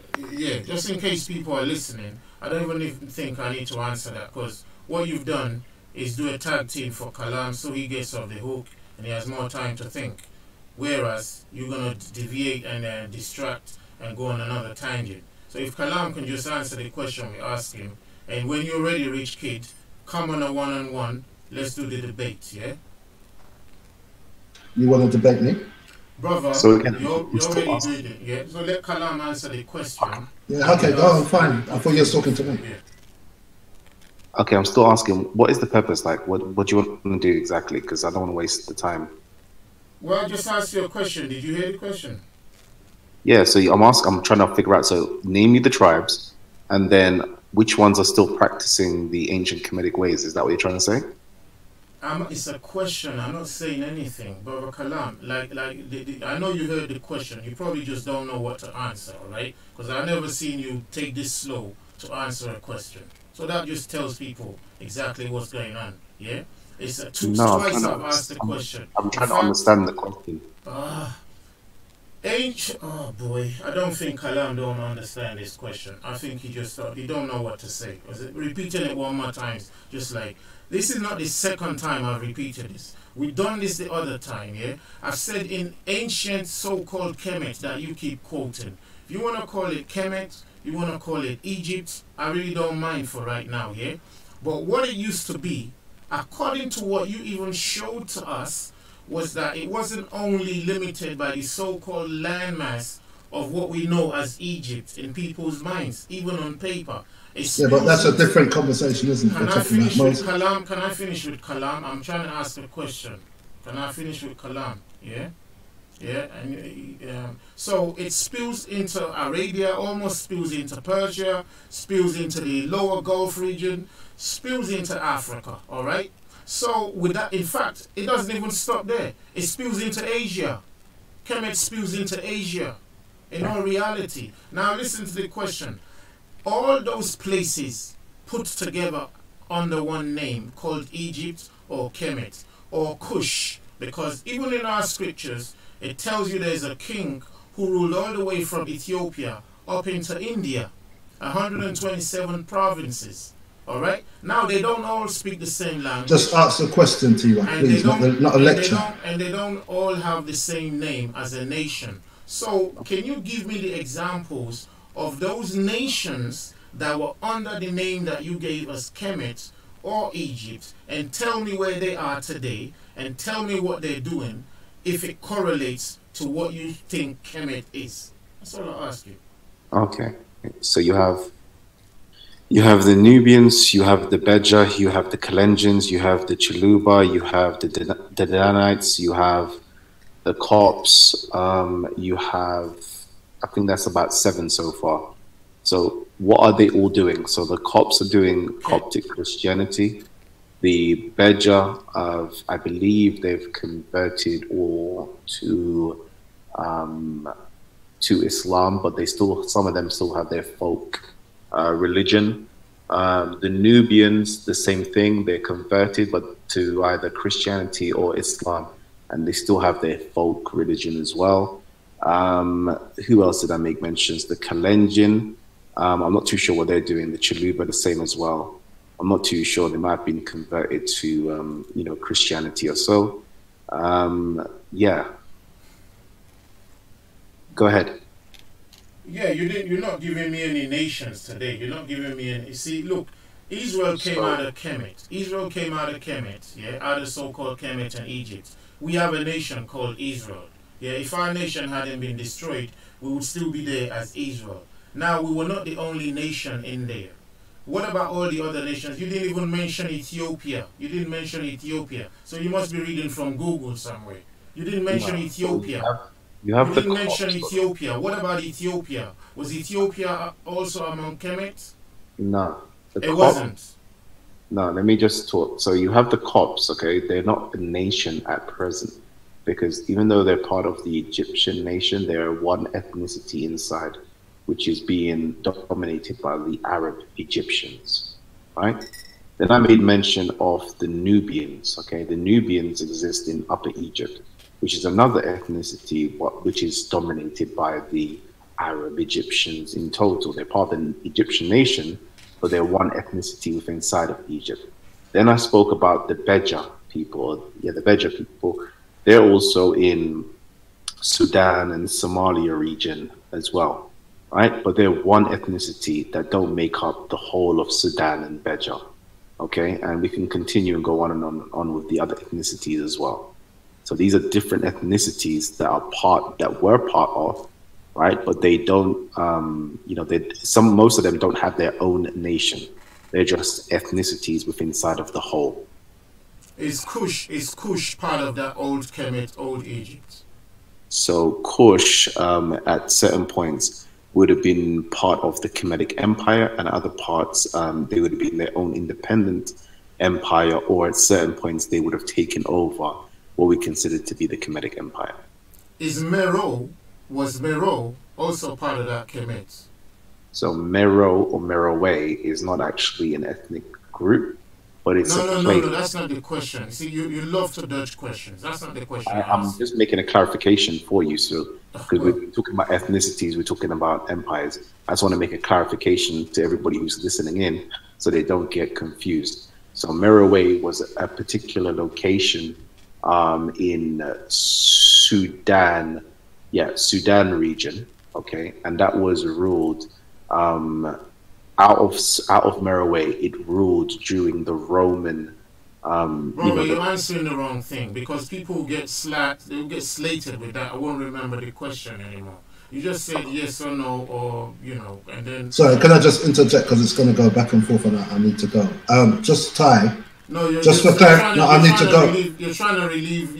No. You can carry on with Kalam if you want, but I can see it's going to go back and forth. So I just wanted to ask you a question before I go. Don't break up my question. No, I just wanted to ask. You can carry on with Kalam. I just want to ask you a question. I won't answer you right now because I haven't finished my question with him. But you're going to go back and forth, and I just want to ask you a question. And I'm going to go. I'll do you a favor. I will not answer until I finish with him. How about that?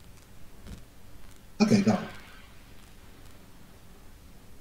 This is rude. This is how they behave. They keep taking over for one another. Yeah, but when Ezra just did it a minute ago, you allowed him, correct? No, I don't allow him. It's not on my platform. He just said he wanted to go, and can you allow him to speak? And you allowed him. But when I say it, it's a different story. I cannot stop Ezra on Brother Kalam. I just want the people to know when Moses got the Torah. Did you say yes or no? Did you say yes or no that Moses received the Torah and the language that the Torah was written in was Yoruba? Did you say that? Yes or no? I will not answer you until I finish. You can't answer it. You know why? Because you're not truthful. No man or God, I think, like to lie to the highest part of themselves. And you keep doing that because you can't answer a simple question. When I finish with Kalam, honestly, I'll stay on with you for 6 hours if you want, all right? When I finish with Kalam, I'll stay on with you for as long as you like, as long as I don't get tired. We'll let Kalam finish, all right? So is it also real that Meroe was part of Kemet and so-called Egypt, Brother Kalam? Meroe would have been part of the Kushite Empire. It quite possibly could have been part of the Kemetic Empire. Okay, so fair enough. I know. Fair enough. That's all I wanted. What other name did the Greeks call Meroe? What other name did the Greeks call Meroe? I don't know. Possibly Nubia, but I don't know. All right, they call them Ethiopia. They called Meroe Ethiopia. Yeah, that's one of the names they call them, yeah. Oh, you mean they called a broad expanse Ethiopia, not just one location? Brother, I'm not going to go into this expanding of words to use it. Because when you say a word, I don't start to minimize or expand it. If we're going to be doing that, we're all welcome, but it just means we'll never get anywhere. I'm just telling you a bringing simple. clarification, like saying that Yeah, London, no, I'm answering you. The Greeks did that. That's all I'm saying. I It's won't like- answer. I won't answer for them. I won't answer for the Greeks who did that. I can't Okay. answer for them. All I'm saying is, as everything else is written down, like we consider part of history, this is also written down. All right, that's all I'm trying. And my point is, if Ethiopia is also part of Kemet and Egypt, by that extension of linguistic variety, yeah, all I'm trying to say is, you should include Ethiopia into that landmass, yeah, and into that philosophy, because we know clearly that even average Ethiopians would have spilled over into the landmass of Ethiopia. Like you have the Nubians and you have the Kenyans doing the same. It's no big deal. You have the Yemenis, the Somalis. It's a huge admixture in there. So all I wanted you to do is put that in there and then to check what they are doing now and who they are if they don't have a nation. They have a nation of their own. Within that nation, they still have tribes. And those are the things you have to focus on, rather than calling everybody Kemet, everybody Egypt. Everybody who comes under that landmass, you just slant it as one name, Kemet and Egypt. And that's wrong. No, well, we don't call them Egypt. We call it Kemet.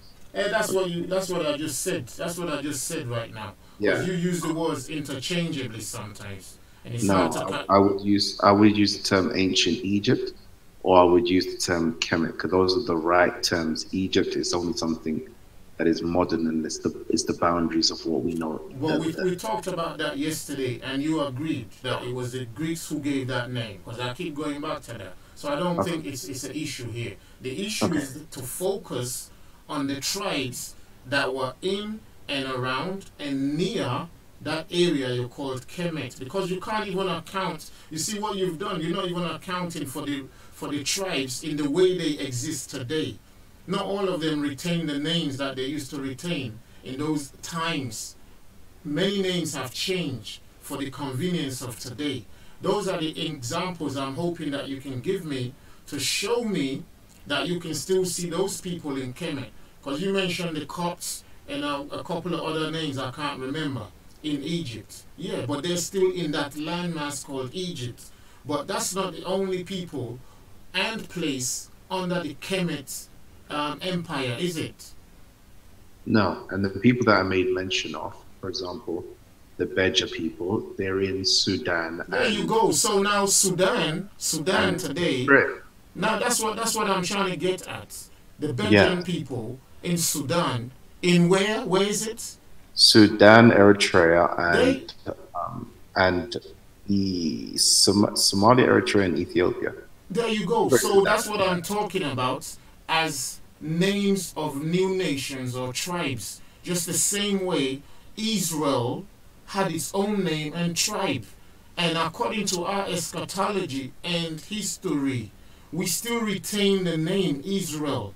They retain the name Beja, Sudan, Copts, Ethiopian, Eritrean. That's their new names. We have our new name. Can you show me the people who are called Kemets today by that stretch? Can you show me who are called Kemets today? Again, like the Kemetic people, it's an empire. When an empire dies out, okay, the people aren't gonna call themselves by the empire name. They're gonna call themselves possibly by the ethnicity or whatever else names they call themselves by. So, for example, you have the Beja people, who was known as the Magi people, okay? Already within inside of Kemet, but they knew that they were part of the Kemetic Empire. But their ethnicity was Beja. You have people of Tarseti inside of Kemet, right? They've always been known as Tarseti. You have the people known as Panihi or the Nehisis, right? They've always been known as the Nehisis, but they understood that they were part of the Kemetic Empire. That's the thing. That's where we have a problem, brother. You see, because loads of different ethnicities within inside of the Kemetic Empire. Nobody's saying that they're one monolith people. We're saying this is a region, a landmass, or an empire, right, that has loads of different ethnicities, right? Just the same way that you had Hebrews that were Fair part enough, of I understand that. Listen what I'm saying. I understand that, brother Kalam. But when you keep saying, Moses or anybody else learned from a Egyptian, you didn't even say a Kemetian, you said an Egyptian. So you first make a differentiation between a distinction between those two names, so I can now pin my question a bit more clearly. So who did Moses learn from? An Egyptian or a Kemetian? Which one? Okay, so according to the Bible paradigm. Oh no, don't go by the Bible if it's not convenient. Go by your own records. No, there isn't no records. There you go. That just rounds up the whole thing. Bible. You don't have any records. Because Moses is not a person that's recorded in history.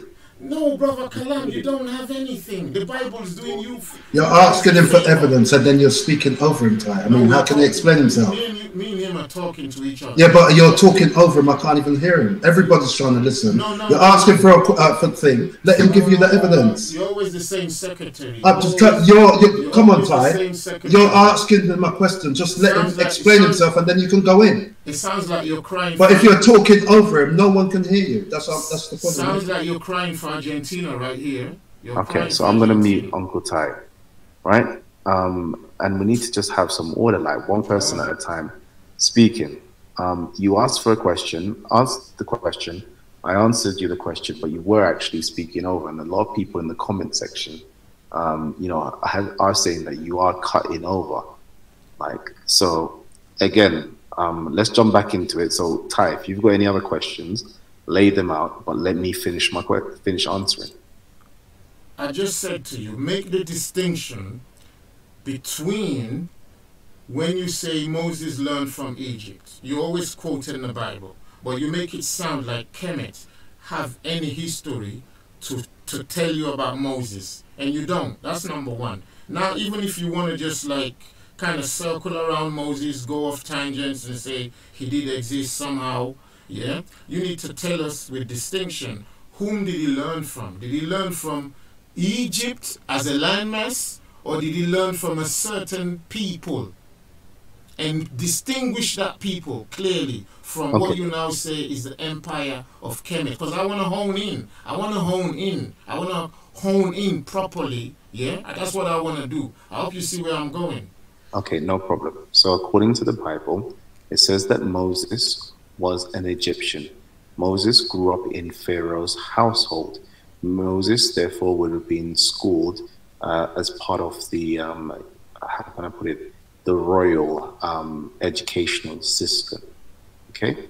And it also says that Moses was, let me just get the quote, it says that Moses was learning all of the wisdom of the Egyptians. Okay? So therefore, Egyptians would have taught Moses for approximately, or he was educated for approximately 40 years. This is what the Bible is either saying explicitly or alluding to. Okay, so, and Egypt, okay, if we're going to now go outside of the realms of the Bible, actually, no, let me stay in the realms of the Bible before I start to go outside. Egypt, okay, is part of the landmass of Ham. It's one of the provinces of Ham, or the land of Ham. Okay, now if we are to go outside of the Bible, we understand, okay, that Egypt is part of the Kemetic Empire. Does that make sense? Did all the rulers of Egypt or Kemet, did they say they're from Egypt? Did they say that in those words that they're from Egypt? Did they say that? According to the Bible, or according to anything? So according to their records, most of them would say, I am the Lord of Tamaray, I'm the Lord of Kemet, I'm the Lord of Tawi, i.e. the two lands, Upper and Lower Egypt. I am a Nesut, meaning I sprang out of... Did any of them say he's the Lord of Egypt? Sorry? they utilize. Did any of them? No, brother. It's just a simple question. Did any of them say they are the Lord of Egypt? Okay, so if we're going to play this semantic game, all right. It's just a question. Semantics. I know. I'm saying if we're going to play this. It's just a simple question, isn't it? Okay, so if we're going to say the semantic game and say because they never use the word Egypt, right? I can simply say they also never use the word Lord, and then I'll have to start speaking to you in the Medoneta language, and then nobody's going to understand what is going on. But we understand the terms that we're using. Brother, when you read in the Bible, yeah, and you quote, yeah, that Moses learned in Egypt, did I argue with that? Did I say that's semantics? Well, okay, so if you're not going to say semantics, yeah, then they did say that they were Lord of Egypt then. And so what word did they use? No, listen, you see, you didn't answer the question again. Kalam strikes me as a person who wants to win rather than, as you say, as you claim, that you just want people to know and to see information. Okay, right now you're defending, hold on, you're defending, you're defending one part of dissemination of information, which is de-information, which is taking away information. All right, that's what you're doing, and that's like a old way of ruling people. All right, so it's just a simple question. When you came and you said Moses and you quoted a book, I didn't argue with you. You quoted a rabbi, I didn't argue with you. I didn't say you're using the word Egypt and that's semantic. I didn't say that. Now, when I ask you a question, I'm not even making a statement. I asked a question. Did any of those kings or rulers of Kemet ever say they are king of Egypt and or in Egypt? Now you said I'm using semantics. I mean, how is it? Okay, yeah, they said that they're the king of Egypt, yes. Can you show us where they said Egypt? Okay, so they said that... I'm talking about, I'm talking about. I'm not talking about what somebody said they said. They saying it themselves. Yeah, so they will say that they're the Lord of the two lands, i.e. Egypt, Upper Egypt and Lower Egypt. They put i.e. there as well. No, I'm saying i.e. because I need to... Just with the information. This is the information, brother. If they didn't say something, why put it in there that they said it? Just say what they said. Let people hear what they said. That's all you need to do, innit? So why can't you do that when I ask you questions? Look, Secretary Rich Kid, just hold on, all right? No, you always want me to hold on, but why can't you do the same what you're asking another person to do? Because he's got a mouth of his own. Are you like his secretary? No, you. When I ask you questions, you butt dance, and now you're asking Kalam to do what you can't do. I've said to you, me and you will go one-on-one, so that. Why? I want all the audience to hear what you're saying, because every claim you're making is fallacious. All right, absurd. Listen, okay, listen. Uncle Ty, let me give it to you like this, okay? So, you have the pharaoh. One of the pharaohs is saying Nabtawi, Lord of the two lands. All I'm asking for is, did they say Egypt? Did they use the word that you've been using all day long? Don't forget, I'm not arguing with you, Kalam. I hope you see where I stand. I'm not arguing with you. I'm saying, when you read a book and you quoted a rabbi and I didn't argue with the word. So I just asked a simple question. It's like me saying, did Usain Bolt, did he say he's the weightlifting champion of the world? That's all I'm asking. Okay. So if he said, you say yes. If he didn't, you say no. That's all I'm asking. So obviously, they're not saying Egypt because they're not speaking English. They're not saying Lord. Just say yes or no. Come on. I'm giving you the answer. Come on. So talking about, are they saying Lord and are they saying Egypt? And I was saying no, because they're not speaking English. Does it translate to that? Yes. Oh, okay. Here we go. So it is a translation now.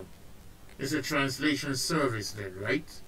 Of course. Okay, so we can do translations. So family, I guess you hear Brother Kalam. He said translations are all right to do.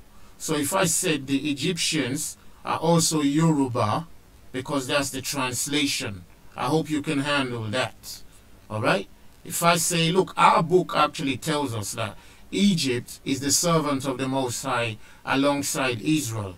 And don't forget, we didn't invent the word Egypt, because even Egypt didn't call themselves Egypt in our Bible. All right? So, but we don't mind. But when we ask you, you have a problem. So, if you're saying translations are all right, then that rounds up the subject right there. So, if they didn't use the word Egypt, and we know that somebody could be from Ethiopia and just say, yeah, we translate into Egyptians, or Egyptians can say, we translate into Ethiopians. So in any case, we don't really have any distinction anymore, do we? I don't know what that means, to be honest with you. But what's the point anyway? The point is distinction. You know what distinction is? Like I said, we live in Britain, and I think there's 4 or 5 countries in Britain. We're all British. We're all Britons. If they meet us somewhere, you say, are you a Briton? They'll say, yeah.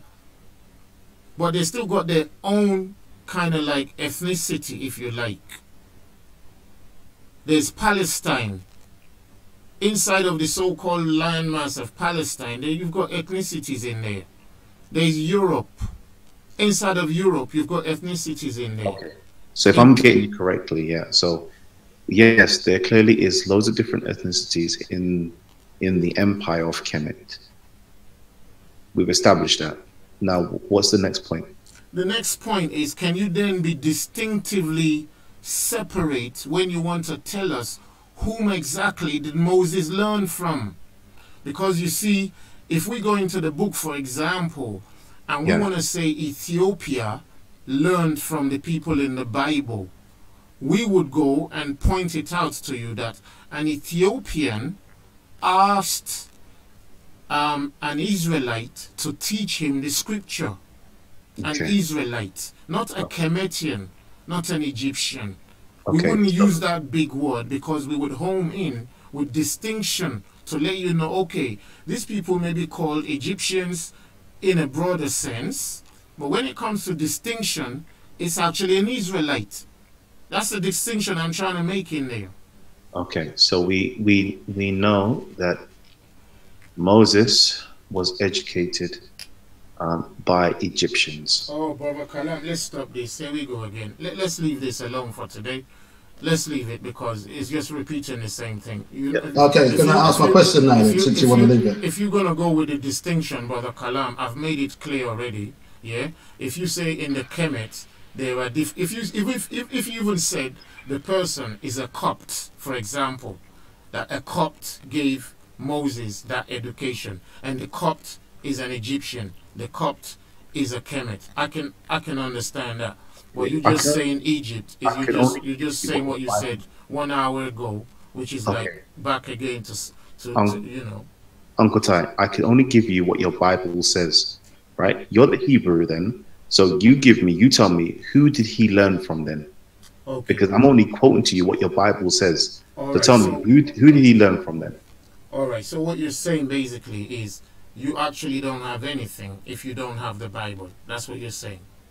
When it comes to the story of Moses, no, Moses does not exist outside of the biblical narrative. And you do understand that the Bible is a collection of books by at least 60 people, right? Exactly. So outside of the biblical narrative and the Jewish tradition, right? Okay, and then goes into... Don't forget I'm here also. I'm a descendant of Moses. Don't forget that I'm speaking too. Right? There you go again, cutting them off. He's talking and you're just cutting them off. Moses does not exist in any written form as a part of history. Okay? Okay. So therefore, yes, we have to go into the Hebraic tradition to learn about Moses.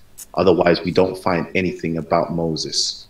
But that's perfectly all right. That's perfect. There's nothing wrong with 66 people and thousands of secondary witnesses who provide information. Because don't forget, we went into what evidence is, and it includes information. and information just means facts, reports, and so on and so forth. So okay, can I ask my question now, because I don't really want to wait for 5 hours. Can I round up with Kalam, since he, yeah, but it's dragging on, TY. All right, come on my channel. It's like he answers your question, you give him one question. No, just hold on. No. Can you just hold on, TY? Can I speak or not? Rich kid, come on. I'm just asking you one question, because you said to Kalam, you see, you don't let people talk. You talk for an hour, but as soon as I talk, you're scared. You're scared. You're scared. You're scared. No, I'm asking you one question. I don't need to come on your channel. Just answer the question for the people to edify them, Ty. When Moses got the Torah from God, what language was it written in? That's the question. Okay. Family, both on Brother Kalam's channel. You're running from me, Ty. You're running from me. You're running from me, Ty. You're running. Because everything you're saying is fallacious. You produce no evidence of anything you're saying. If somebody says, come on my channel, does that mean they're running? Why? So you can kick me off every 5 minutes, and you can tell me stories about Scotland and England, and there was a stone find in Greek, and I'm asking you a simple question. What language was the Torah written in? Just edify us. This is a scared secretary slash scholar. Scared secretary slash scholar. I've come on Brother Kalam's channel. He's not kicking me off every 5 minutes. So and he's been on my channel, and he wasn't kicked off for 1 second. We went like 2 or 3 hours. So come on my channel. Ty, I've got a wife. I haven't got time to be standing up for 18 hours on live stream. Yeah, I'm just asking you a simple question. What language was the Torah written in that Moses got from God? Was it Yoruba or was it Pagan Hebrew? Brother, yes or no? Okay, do me a favor. Swear to me that I haven't already answered your question. Swear to me that I haven't. Answer it now to edify the 170 people that's in the room. Just answer the question. No. Swear to me that I haven't answered it yet. Okay. Did you tell Gabs that it was Yoruba? Now come on the channel. Okay, let's speak. Come on the channel. You say you can't answer the question. Kalam, can we round up here? Because I think I need to go on my channel, because this brother needs a lengthy answer. I think he finds comfort. Kalam, could you just ask him the question to me? He finds comfort in being in your company, and I want him to feel as exposed as possible. So come on my channel.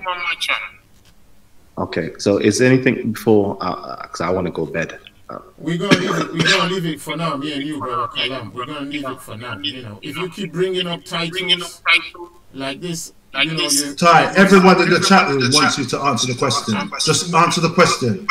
All you have to do, Ty, is just look like you said to Kalam. You said, bro, I'm asking you a simple question. Don't you know how to answer a simple question? So I'm asking you, Ty, what language did Moses get the Torah from when he went to the mountain? What language did God write the Torah in? Just tell us. All right, let me see, Brother Kalam. Can I be a little bit disrespectful with some respect? Just for your channel, or would you do it for me? Let me see how many people want the answer in your chat. If they want to hear the answer, can they type in number 7 on your chat? Can you tell them that, please? Yep. So family, if you want to get the answer for the question, what language was the Torah written on the tablets when Moses came down off the button? Please type in number 7 now. Now. So I'm counting. There's 1, 2, 3, 4, 5, 6, 7, 8, 9, 10, 11, 12, 13, 14, 15. Okay, so there's over 20 people that's saying 7. All right. Are they? I've never come on your channel to do what I'm trying to do right now. But if they want to, because this brother here, he would pretend he has just one question, but it will lead to another one. Yeah, and because you say you want to go to bed, I want him to come on my channel so it can be as lengthy as possible. All right. If you answer this question, I promise I won't go into another question. I won't ask you another question. I just want you to edify the crowd what language the Torah was written in, and I won't ask you another question. Well, let me then ask you this quick question. Did you say I've answered you before? Did you say I've answered you before? I heard it from someone else. I want it from the source's mouth. What did they say? They said that you said that when Moses went up onto the mountain, the language that God wrote in was Yoruba. So that's it, family. You got it. So is that what it was written in then? You said it, innit? You said it. If so, no, I'm asking you, Ty. Don't say I said it. Did you say that? Yes. Are you? Oh my God. Well, look, people, listen now. Listen to this, yeah? People, when they hear you say it, they want an explanation, don't they? You think people just want a word? They want an explanation, don't they? Now, family on Brother Kalab's channel, if you want an explanation, please give me a number 8. If you want an explanation, give me a number 8. People are here now. They've got work tomorrow. All you have to do is confirm what I'm saying. Was the Bible, when Moses went up onto the mountain, God wrote the text on tablets, because you said it wasn't a papyrus. When he came down, was it the language of the Yoruba that was written on those tablets? Yes or no? Brother Kalam, do me a favor, because you said you're going to bed. If people on your channel, if they know that just saying the word won't be enough and they want to hear the explanation, please ask them to give you a number. Just so you know why I don't need to answer on your channel right now, because this is how it is. It just said to Kalam, type up 7. Everyone typed in 7 and you're still not answering the question. Yeah, you're butt dancing. In America, they say you're butt dancing, and that's what you're doing right now. If I say, if they want to hear the answer, they said yes. Now, if they want an explanation is different to an answer. All right? So if Brother Kalam wants to care to ask them, if they want an explanation and Brother Kalam wants to go to bed, how are we going to fix that? How are we going to do that? Hi, when I asked Ezra earlier, was the Bible, Ezra, who claimed to be an Hebrew Israelite, when I asked him, what language was the Bible written in, he clearly said to me, Paleo-Hebrew. And that's why he studies Paleo-Hebrew, because he's a Hebrew Israelite. I'm asking you, when Moses came down with the Torah, was Ezra correct? You said no, he wasn't, because there's no such thing as Paleo-Hebrew. You said that it wasn't written in the modern Hebrew. Then I heard from Gabs that you said it was written in Yoruba, but that's hearsay. So I'm asking you to confirm it. When Moses went up onto the mountain and received the tablets, what language was it written in? You're a nice secretary, and I haven't even started paying you yet.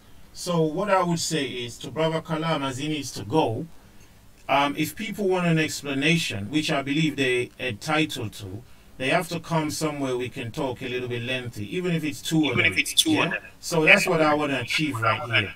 Because I've spent like 24 hours talking to Brother Rich Kid. So even though you said to the people to type in 7 if they want to hear the answer, now you're going to be disingenuous and say, I'm not going to answer it because you can't answer it. You've told them the answer. You've told them the answer. They want to hear it from your mouth. No, what they want now is an explanation. An explanation. Because I don't do answers without explanation. I don't do answers without explanation. Kalam doesn't do answers without explanation. You don't do answers without explanation. So I deserve to give them answers with explanation. Okay, so Uncle Tan, real quickly then, are you going to give the explanation here, or do you want to give it on your channel? On my channel. On my channel. Yeah. Okay. All right. All right, family. I guess we're not going to get on here, so I don't want to force the situation. We're going to wait to get it on Uncle Ty's channel. But before that happens, I wanted to know with Uncle Ty. Uncle Ty, I've just got a few questions to ask you. Okay. I wanted to know, was Moses learning all the wisdom of the Egyptians?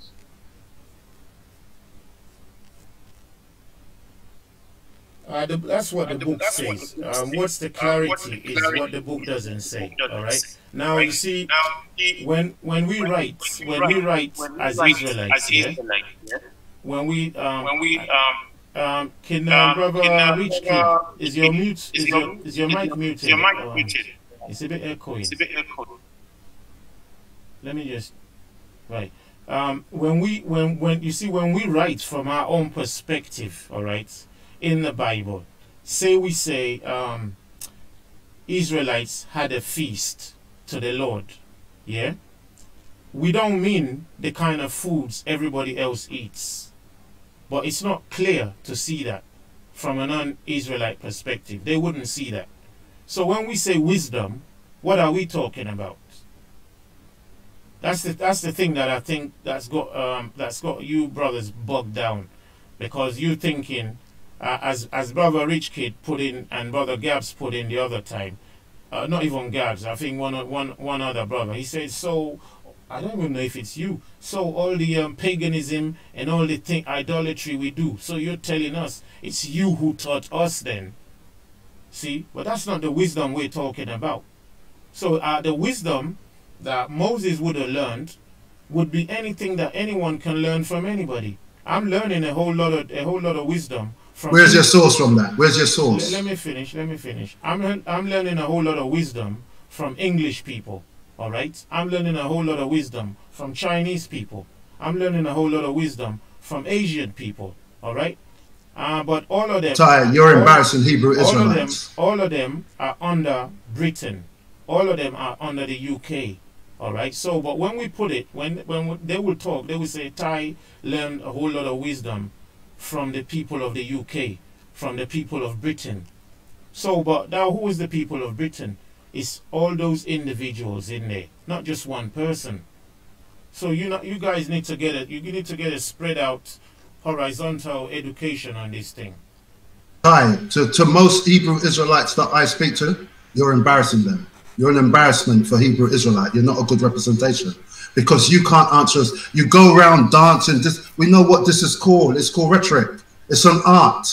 But you won't answer a simple question like, what language was the Torah written in?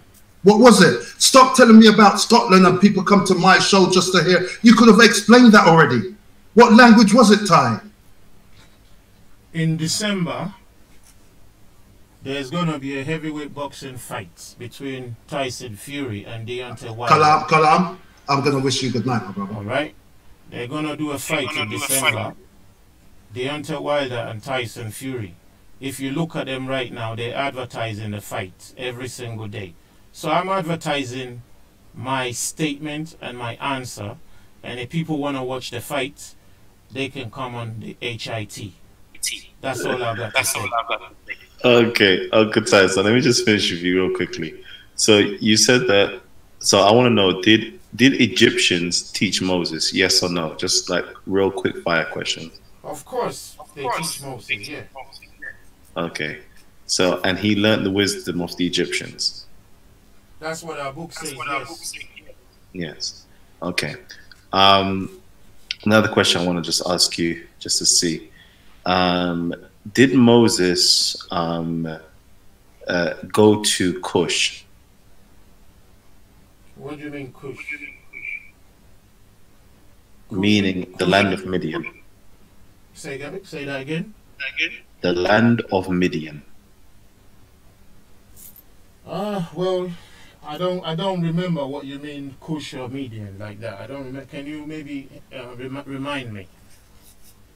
I know, because I know you got a pointed. I know you got a pointed question. So I'll make the question the focus rather than the detail. If you know, otherwise I'll just have to check. So I don't want to waste your time doing that. Yeah. After he killed the Egyptian, okay. Oh yeah, Midian, right? Midian, you mean? Yeah, of course. Okay, excellent. Okay. So he sojourned in Midian for 40 years, correct? Right. All right. Did he learn anything in Midian? Brother, we've already answered the biggest question right there, which was about Egypt, right? Yeah. Yeah, that's half of his knowledge. No, I know you got something you're leading to, and I really don't mind. I really don't mind. See what I'm trying to do with you. Yeah. Brother Rich Kid, mute your mic. Otherwise, It's me. Oh, is it? Oh, okay, sorry. Yeah, I'm not trying to dispute with you that Moses or Israelites didn't learn from anybody. That's not my dispute right now. I think you're forgetting what my whole dispute is from the beginning. All right, so I can concede to whatever you find written in our scriptures. You don't need to waste your time repeating it, because I'll always concede to that. What I can't concede to is the inference that you make and educate and miseducate the people with. The miseducation based on that inference is what I'm against. You understand my point? So my inference that Kemet, so my inference is that the Torah is a byproduct of Kemetic thought. All right, listen to this. And hold on, let me just quickly say, all right? I want to know, is the Torah a product of Moses's mind? Of Moses' what? Mind. Not only mind. No, it's also listen, hold on. It's also you must remember we go by our scriptures, all right? This is a person who himself met his creator. All right? You must understand that, because that's one thing you seem to always want to leave out.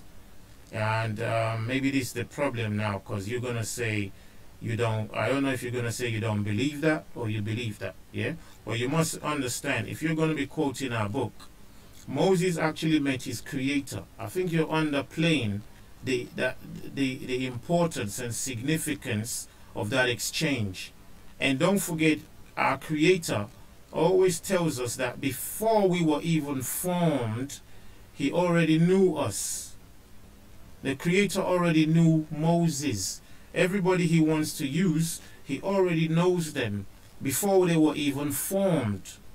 Even some of the pharaohs who were used to be in the way of Israel, some of them were raised up on his orders.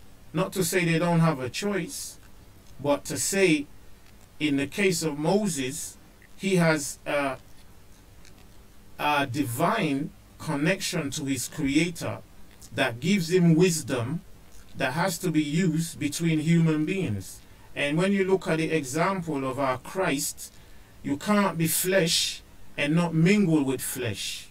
You cannot be flesh and not participate in what human flesh participates in. So it's a waste of time asking if you learned something, if you didn't learn something. It's a waste of time. The point is, you want to pin it down to say, by that extension, the Bible is Egyptian and Egypt is the Bible. But we have a distinction there. We don't agree with that rubbish, because the Bible's already made it clear that we have a distinct nation. We have a distinct spiritual nation and a spiritual journey and a spiritual destination, which you as Kemets, you don't have nothing like that. You don't know where you're going. Can I answer your question before I go? Okay. So that's my answer, brother. Kalam. Thanks for that, Tim. Kalam, can I answer your question before we... Go ahead. Look, There's a baby. Hold on, Ty. I'm speaking now. There's a baby that was brought to Egypt in some robes. They put the baby on and the Pharaoh daughters find this little baby. That's how the story goes, right? The baby spends 40 years in that country. All we're asking you is, what did he learn? I won't take Brother Rich Kid's answers here. Like I said, I want to deal with him by himself on my channel. Okay. That's all You'd right. have to pay him. You'd have to pay him for that time. All right, Rich Kid, let me just hold you out there for a minute. All right, so we're now saying, yeah, so we have an Egyptian man, okay, that is writing. Actually, let me not say that. Let me just say we have a man that is writing. Okay, and in order to write, you must use your hands. And in order to use your hands, okay, you must send the impulses from your mind to your hand to write whatever you're writing, right? Okay, so what can we safely say that we've got an Egyptianized man who is inspired by God writing the Bible or the Torah? Can we say that? No, we can't say that. No, we can't say that. All right. Which statement is wrong? Well, you're using the word Egypt again, which we dealt with like an hour ago. And now So is Moses? you're superimposing it. You're reimposing it back into the discourse without any So clarification. all right. Okay. Let me try to do this. Look. Okay. Moses was an Egyptian. I'm saying we. Moses is not an Egyptian. Listen to me. Moses happens to be where you called the Kemet Empire. All right. So Moses is an Egyptian. Is that correct or not? Can I say this? No, Moses is is an correct, Egyptianized. Brother Kalam, is that correct or not? Uncle Ty, I'm speaking like I can't hear you when you're speaking. All right. Moses is an Egyptianized man. Is that false or is that true? Yeah, that's false. Yeah, that's false. Okay. So Moses is not an Egyptianized man. Can you tell me why it's false? Because first and foremost, he has his own nation, which is called Israel. And the children of Israel were in Egypt 400 years. And that's one thing you haven't actually included into your narrative and into your description of a person that has his own identity and own nation and own culture and own people and own destiny in a land that you call Egypt, which you're not sure what you want to call it. Egypt, Kemet, you're not sure what you want to call it. It's the same way black people are in America today. They are American, but they're Israelites, they're Hamites, they're Ishmaelites, they're everything. They have their own destiny, which is separate from the landmass of America or from the other people in America, from all the other so-called nations that those people come from. You have to make that distinction when you're talking about a distinct tribe. You have to make that distinction. You say you're doing scholarly work. This is the platform you should be doing, Baba Kalam. Make the distinction first. Sorry. I need somebody else to take over. I'm just doing something at present. Forgive me, family. Forgive me. Continue, guys. I don't really know what to say to T.Y. because he just keeps getting around in circles, to be honest. Your Uncle Ty, man, you some good trolling today, bro. Good entertainment, man. All right. I'm going to leave right now, family. Your Uncle Ty, I got a question, man. Don't leave right now. Baba Kalam is left, so I don't talk to No, he said that he was looking for something. Yeah, I don't talk to secretaries and placeholders. That's ad hominem is good, but all I was asking was a question and you refused to answer. And I've invited you, with all due respect. Ty, I haven't got 6-7 hours to be sitting up. Then you do where you can just answer a simple question. Then you do as your boss says. Then. There's no other Hebrew Israelite that I've spoken to that have told me contrary to what you're saying. Well, I've always told you, Brother Ty is different to all of I spoke to 2 Messianic Hebrews last night. I asked them, they told me. But for you, you want people to come over to your channel just to answer a simple question. I think that's disingenuous. It's not a simple question. Anybody who's been on our channel before, they know that we've spent countless hours talking about these things. And if you want me to be a liar, all you need to do is go and check the channel. I just want you to simply say to the people, the Old Testament that Moses received was written in Yoruba language and not Hebrew. That's all I want you to say, but you don't want to say it. No, I want to say it, but I want to say it where people have a chance to hear the explanation. And Brother Kalam says he's rounding up shortly. I don't want to be left in a lurch where people think, oh, that's it, I've gone. Because people are looking for an excuse to run anyway. You see, the way you guys run, your listeners also want to run. They wish they could. They wish they had somewhere to hide right now. Don't insult the audience, T.Y. They're intelligent people in the audience. It's just real. Conor McGregor got done by, and his followers, were looking for somewhere to run. It's just normal. It's normal. It's nothing big deal. We're not talking about insulting anyone. I don't know them. It's just true. There's many of them right now, just insulting me. So they know themselves. The ones who are human, they know what I'm talking about. The ones who are there that these words will hurt, they know it's a righteous statement I made. They're looking for a pillow to hide their heads under right now, and they can't. So come on the HIT where you're gonna get knocked out with truth. That's all I got to Locked say. out, bro. Shalom, shalom Locked to out the with the family. truth blood. Shalom to family. Who is this vegetable? Vegeta, man. Prince of all saints, man. How are you, brother? Who is the vegetable over there? Who is this vegetable? Vegeta, Prince of all saints, man. You're vegetating right now, brother. You're vegetating. Vegetate. If you line up with a poor kid, Bro, I ain't a gonna. secretary, I'd rather be a you're vegetarian getting than done eat by. swine, bro. Come on the HIT, brothers. Come on the Bro, HIT. that's okay. Come and get I'd hit rather with be a truth. Come vegetarian and get hit than with eat swine, truth. man. I Brothers, don't eat swine. brothers, you know we talk Oh, and you're porky. we joke. You're porky boy. Come on the HIT and let's talk. Come on the HIT.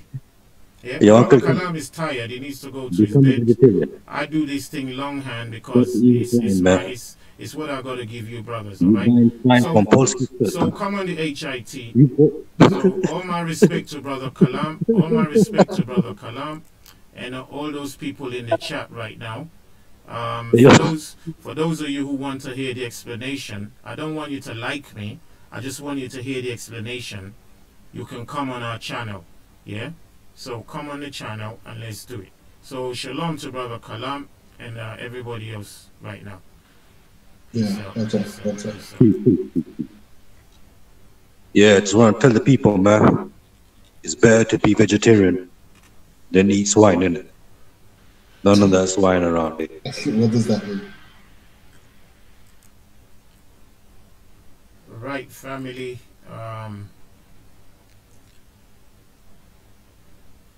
Okay, I don't know if Brother Kalam wants me to post a link on his channel, because I don't want to do like I'm poaching his listeners. So I got to be respectful. If he wants them to come over to the HIT, they'll find their way. So I don't want to poach I'm not going on there to get views or anything. I'm going on there to talk to Brother Kalam and break down the lies that he's lying. Even though he doesn't consider that what he's doing is a lie, at the end of the day, it just constitutes a lie anyway. So that's why I went in there. Give me a second, family. Just give me 1 second, I beg you.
Okay, family, just trying to get my camera back up there. Let me see if it works.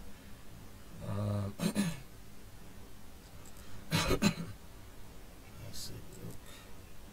Give me a second.